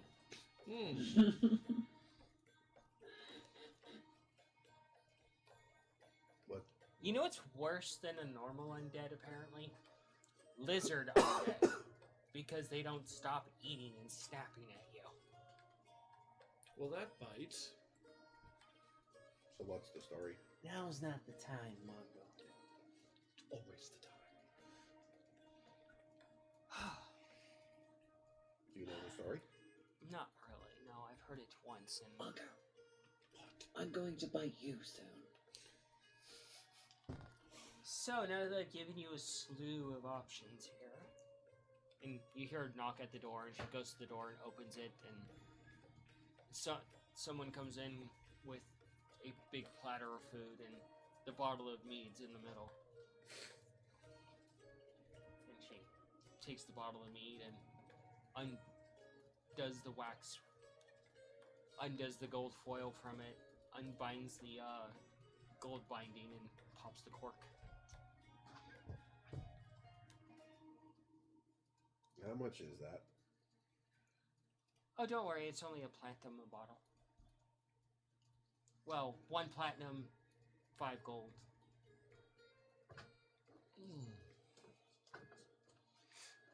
Right. Ongo, Nikolai. What? No. Don't look at me about this. She offers you, Cayenne, and Augie a drink. Brilliant. Take a glass. I'll try. Take a drink. I'll try a sip of it. Knock it back. You take you knock it back, and you're expecting like a really potent alcohol, but it almost tastes like a clarified honey. And you get like very faint, like berry taste after it. I'm gonna see if I can recreate this later. Yeah. Hey Augie, roll a con check. Yeah, she's sitting here looking at her glass like it insulted her mother. She's like, wait, what? What? This isn't dwarven ale. What is this? You can do a nature check, or actually a medicine check. It's a 16. A 16. You knock it back, and you're like feeling a bit insulted by it, and you kind of feel like a buzz instantly coming on though. That was a 23 on medicine. Yeah, you kind of examine it a little bit, and you kind of get your book and you start writing down some notes. She flops back down. So, tells me what you guys wants to tells me, and don't tells me what you don't wants to tells me about these. So we can talk now? Yes, little Yes, we can mouse. talk now, Yes. but we still should omit things, Nikolai. Yes, that. Because, Don't tell you know, everything. you knows I'm a bard, and I will happen to write a story about this some days. Yay. I once met some naive adventurers. They did not know what they were doing, and they spoke freely about what they should not speak freely about in the public places. Days are not the brightest of adventurers, although the sisters are the brightest of the bunch. Oh,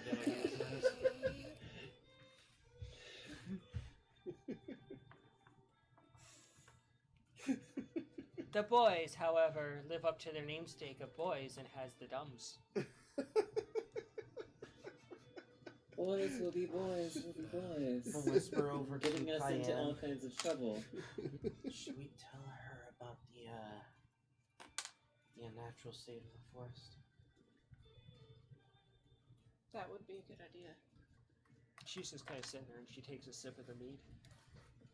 Point. So, There's something very unnatural with those, with the forest where the bandits are.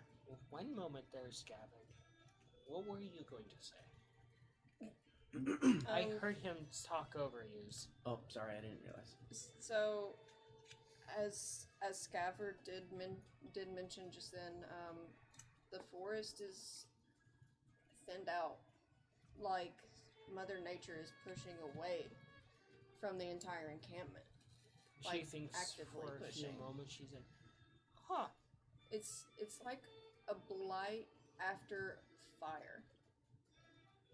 I don't know as much about that, but you might visit the Temple of Illustry. There's a few, well, actually a lot of rangers and a few druids that tend to go to that place. They might know a bit more about that. Sounds like you and I have a trip to make. Go to the temple and find a cleric and find a druid. I could meet you there. I have to go to the cart to pick up the jolt anyways. The what? We're leaving at first light. So we have to make sure we understand what we're grabbing and what we're doing prior to leaving. Well, Well, I thought we weren't making a plan. Wells, if you guys dies, I'll be sure to write the songs about it and put it on your gravestones. Feel free to embellish about our greatness. Of course. what little greatness there is for you. Oh, Hey, I was very sneaky when I needed to be today. I did don't tote him think your in Hannah. girlfriend likes you. Wait. Hold on. You're actually telling me that the mango actually found his spine. Well, me and Augie, we could not go inside because we're much too large and would be detected during the daytime. Little So- mouse here. The ground gave way underneath me as I was trying to jump over the hole. You You Not jumped hurt. into a hole. No, I was trying to jump over. Well, actually, I was trying to jump into the like drawbridge thing, and then the ground just like She just went looks away. very perplexed. I She's had like, to drag him back. okay. There really wasn't Against much of my will. another option. But It was either send somebody who's hurt or I would have gone. point Scab. point is, both Little Mouse and Mongo went into the stronghold because me and Augie are way too big. Okay, noted. She's making like little notes in her book. There's like dead bodies everywhere. some of them are still moving. And that's weird to me. I still, Yes, it is weird and very And And the fucking nurse gross. smelled like rot when they got back. Didn't fixed well, I did that? crawl through a dead animal. wait, You did wait. fix it. Didn't you But it mention was still hearing there. odd sounds? Yes, I think they were making another one. Oh, Or making another one move. I don't really know how it I works. hope you guys deal with that because that sounds like a really big issue. Yeah. If you're planning to leave in the morning, I recommend that you visit the church or temple as soon as possible. They're usually open during all hours in case someone dies and someone needs to be resurrected. I don't recommend Resurrected? that.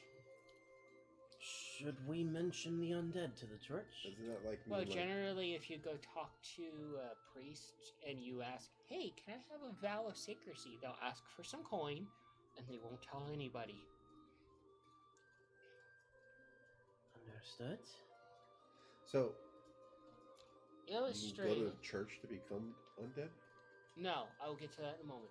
Illustrate, though, does not accept coin. They accept basically an offering to the goddess. It's usually something moon related or nature related.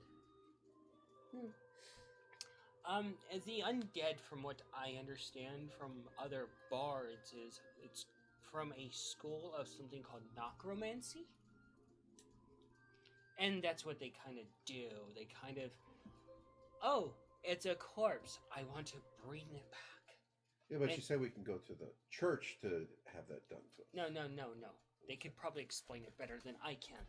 All I've heard is things from other bards, and bards tend to stay pretty far as a ways from the undeads, as it's kind of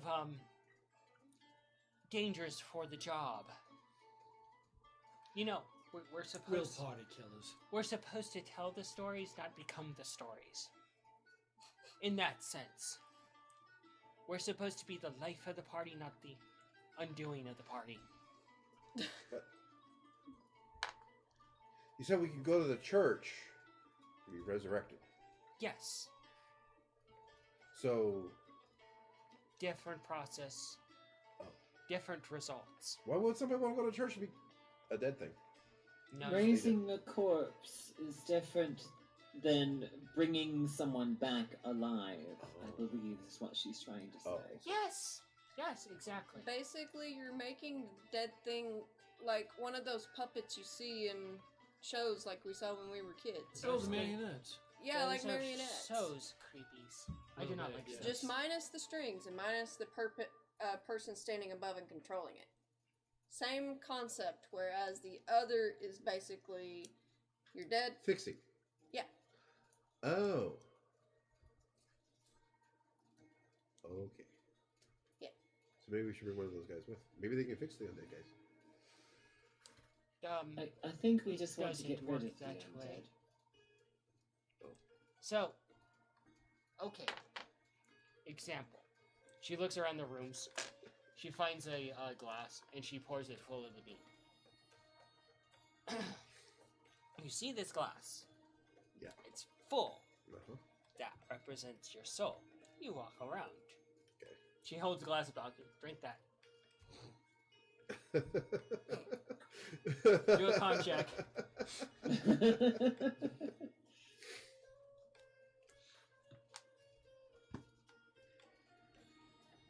Yeah. 16 again. You're feeling a little bit more tipsy, like, oh. She now holds up the empty glass. Now there is no soul in the glass, and it's still. You see the problem. Okay. Give me But the 3 more of those resurrection and I'll give thing you your would put soul the back. soul back. So, when you die, your soul stays in your body? Briefly. Oh. Told you I could have fixed Medium. Anyways, I'm going to leave you guys to your planning since you have an early day tomorrow. I wishes you the best. Thank you. Do we name drop you? over Why at don't the I believe temple? you? Don't you dare name drop, please. Okay. She pats you on the head, Mongo. And she passes you the bottle. If there's anything we can ever do to return the favor.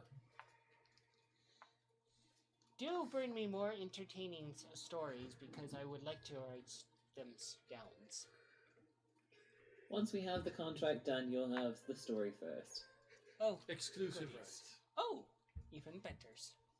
And she heads out, closing the door behind her. I'm gonna wait for a bit. Make sure she's gone. Where exactly did you put that fire powder? I haven't gotten it yet. He was going to give it to me. I haven't been there yet to go get it. I have an idea on what to do with that. Yes. We apparently No. have a barrel of gunpowder. What we're getting in to a is cart. where did you put those 2 Yeah. vials? But also the TNT powder. I think we already bought that. Oh my god, could you imagine if she rolled a 1 and fell in with those? Oh no! If she had opened one and drank it, Well, the potion bottles. No. Strength of mead. well, I guess Oh, I'll no. go get the TNT powder. Yeah, I've got an idea on what to do with that. Okay. Well, speak.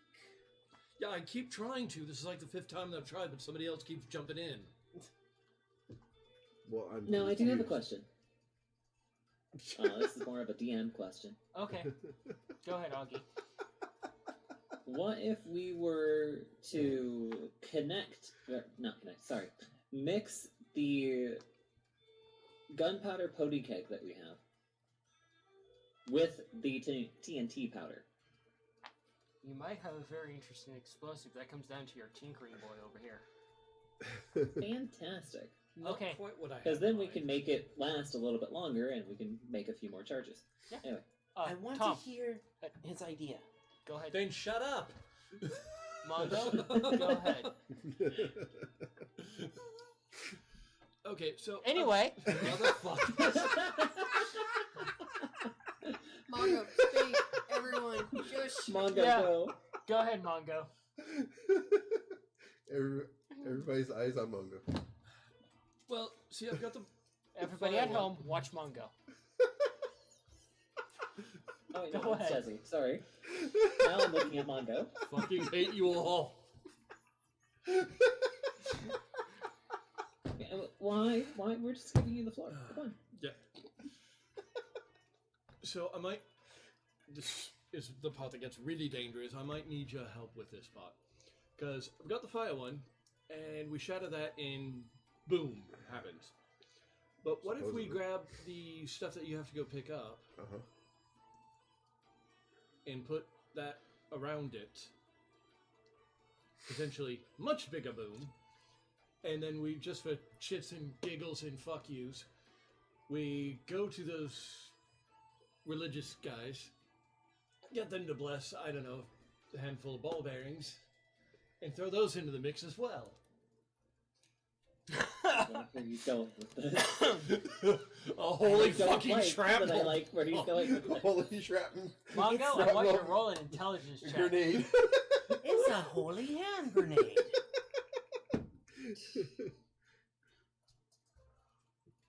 like this idea. 9. 9? 9. After you state that idea, your head hurts all of a sudden because the idea was a bit overwhelming. I'm for your brain. already writing down the plans. And you decide you accidentally take a big swig of the mead you're holding. Roll a con at disadvantage. Oh shit. I'm gonna see exactly. I think I still have like 900 and something ball bearings. Wow. Oh fuck. What? Augie, please make a sleight of hand check. Yeah, I have 987. I have a I don't plus like 2 where on my this is con, going.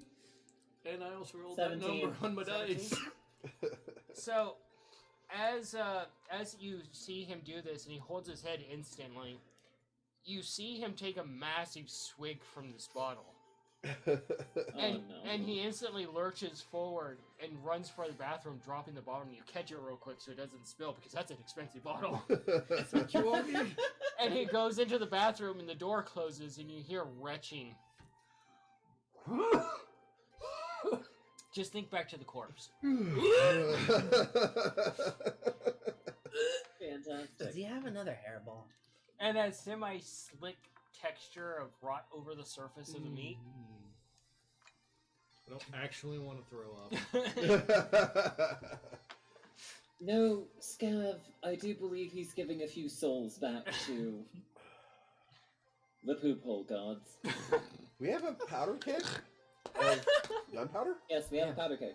Oh, cool. Yeah. What is Cayenne doing?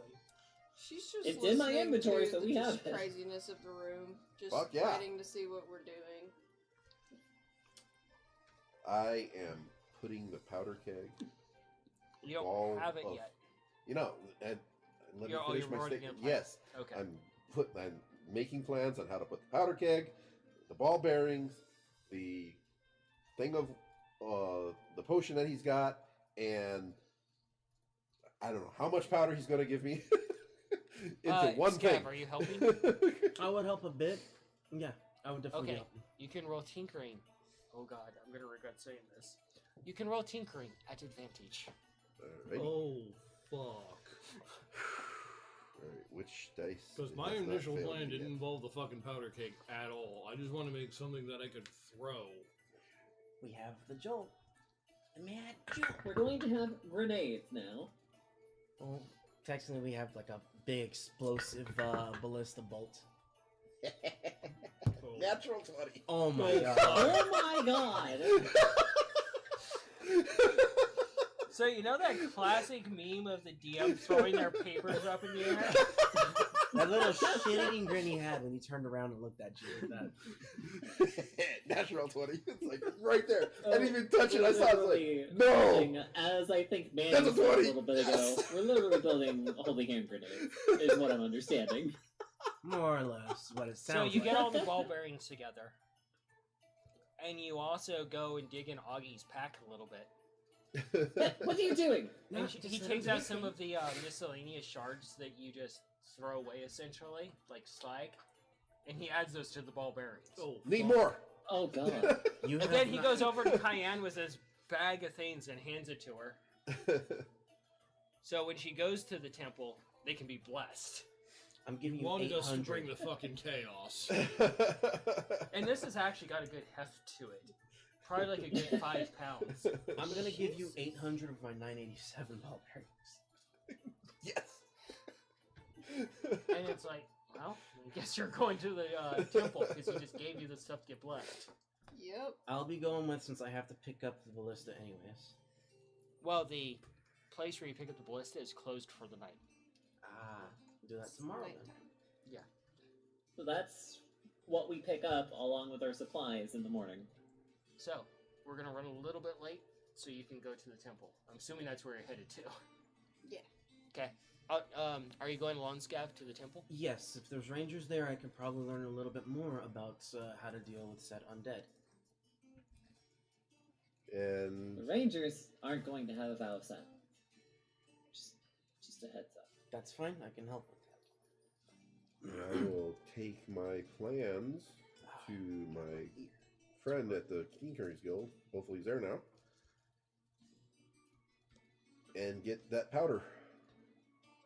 and get his opinion on my creation.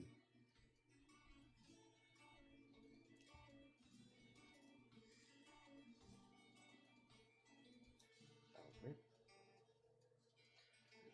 Oh, we're really gonna do this. Alright.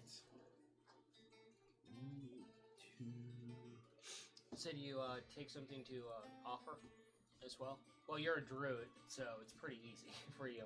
What about you, Scav? Something moon related, huh? Mm-hmm. Or food related. Or food related? I could probably easily catch something really quick. I'll bring like a general game of the area, I guess. Something simple. He kind of tucks off to get something and eventually rejoins you with like almost like a pheasant. Then you head to the temple and you head up the stairs to it and you head inside and it's actually quite a beautiful temple. You can see that the entire ceiling is basically a window to allow the moon to grace it. And you can see that it's actually pulled closed during the day. Almost like a giant iris of sorts. And you can see the statue of her in the middle. And you can see a single priest there. A priestess, actually. Approach her quietly. She turns around and she's like, you're either a centaur or you're a satyr. The first answer was definitely correct.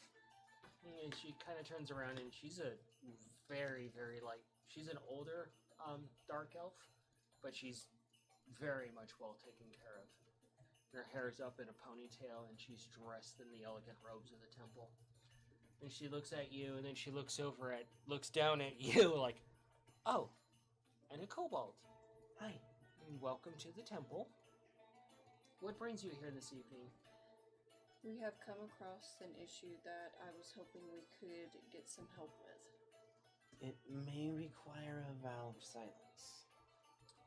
Okay. Well, follow me, and as you walk through the temple to an offside area, you do see a few other people in the temple, a few dark elves that are actually in prayer towards the statue. You can hear the almost silent chants from them, or whispers of prayers. You see a dwarf, you see a duergar, and you see another kobold that looks like he's down on his luck, or she. You can't really tell because it's a kobold. And you head through double doors, and you head into a central area, and she turns and she waits for you guys to go through, and then puts a board in front of it, and she takes a seat at a desk. It's a very low desk, allowed for, to be more with nature and to commune with the goddess. So, I'm assuming you know how a temple works. Been in temple before, but nothing like this. This is very different. Okay. I do have an offering for silence. It is essentially a flask, but it can be used for essential oils, for anointing, and for medicines. And I have also brought an offering of the land as well. Display the peasant, of course. And she motions to the table. Place it down. She looks at the gifts and she's like, the church thanks you for your offering. So, by vow of silence, what is it that you come to me with? We ventured out due to a contract that we accepted, and we have come across what appears to be the undead. That is most troubling to hear, especially in these lands. Yes, it's coming from what seemed to be a bandit stronghold. It looked fairly large from the distance we were at, but the nature around it, all the trees, so thinned out and sparse. Even just the soil, it felt like Mother Nature was pulling away. It was unnatural. Not even the animals thrive in this land. The acts of the undead and the rituals to some go to the extent of to raise those that have been laid into the ground or forcibly laid into the ground can have drastic consequences to the land that they're desecrating. By removing the priestess, priest, cleric, wizard, whoever is at the source of it, and doing a proper ritual of your chosen deity should reconstitute the land to some degree and welcome nature back. There's Being a ranger and you being a druid, you should be able to formulate some sort of ritual to reconsecrate the land for nature. there's another thing. According to one of our allies, there's these weird noises coming from, I guess, the stronghold itself. We haven't heard it ourselves personally, but they made it sound like as if something or someone is creating more undead. She clasps her hands together, and her face is fairly emotionless as she speaks to you. It's just one of those things that seem to understand about elves of a certain age. It's very hard to face them. And she looks at it and she's like, well, the process of doing such things is not easy and very harmful. And obviously that seems to be the source of the issue. If there are more... You're saying there was an outpost of some sort? It looked like a stronghold. Okay. Even the scarecrows on the outside that looked like guards or gargoyles or some types of figures, even they moved. Effigies. Warnings, as they're sometimes placed there, as to those that wander into the area or even animals. One of the ways that they spread the plague from the readings that we've done in the church is that animals and things will approach the precipice of the undead or unearthly and then feast upon it, especially carrion, as you would know, and become infected with it and spread the blight outward, and so forth. Oh, good. There are also warnings to people such as yourselves, adventurers, that beyond this point is death, essentially. And that if you happen to fall in combat, you're more than likely going to be raised as soldiers for their army. We believe we may have a means to deal with said problem, but it requires blessings to be done on a couple of things. No, I can perform these blessings. I recommend the sounds that you heard were probably the source of this turning more of the, as you said, bandits into them. They seem to be somewhat intelligent, recruiting bandits, possibly with the offer of coin and riches, and eventually slowly corrupting them and picking them off to turn them into an undead army. Turning one is easy, turning a second even easier, and then so forth, and then who is to fight back? How do you fight back against something that you cannot kill very easily? I was told, apparently, blessed weapons and fire. Blessed weapons and removing the head entirely. Removing the head won't kill them outright. Making sure that it is non-existent is the most optimal way. Blessed weapons by a cleric or a paladin will also do as well. Do you have the bag? I do. She stands up and she motions to another door for you to follow. And as you guys follow, you head in deep down into this area, and you can see that there's moonlight coming through, and it's fixed on a central water area. And you can see almost like a trough around it, and there's various seating places around it. And you can see these bowls. They appear empty, and they funnel down into the water. And she motions to set the bag down. Set the bag down.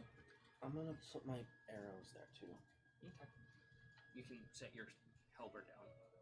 I And know she that. looks to you and she's like, the offering that you have to make, is not an easy one, and it will not be comfortable. Do you accept this? Yes. Which of you would like to go first? I'll go I'll first. do it.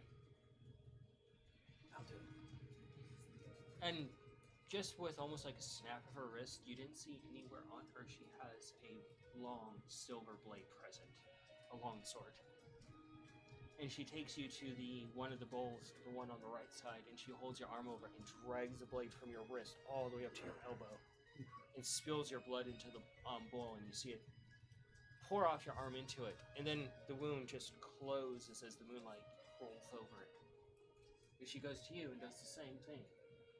And you see your blood go into the pool of water and swirl around and mix with it, glowing softly. And she takes the bag that you offered and lowers it into the water. And she takes your arrows and she takes your helmet and puts it into the water. And you see the blood eventually coalesce and collect on the items that you offered. And you see almost like a shimmer across the water, and then it just goes completely still. And she takes the halberd out very, very gently. And when she pulls it from the water, it's completely dry. Not a single drop of water on it. She hands it to you. And it feels slightly lighter in your hands. She takes the arrows and hands them to you. Same thing. And she reaches into the water and takes out the bag and hands it to you gently. And what seemed to be almost like 6 pounds is now half the weight. She's like, her blessing is upon you.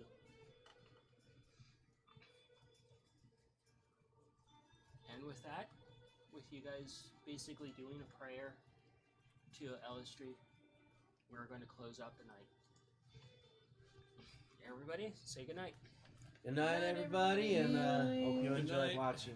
Have fun. All right, thank you for coming. We'll be back next week at our usual time. We hope to see you there. Everybody, you guys have a good night. Thank you.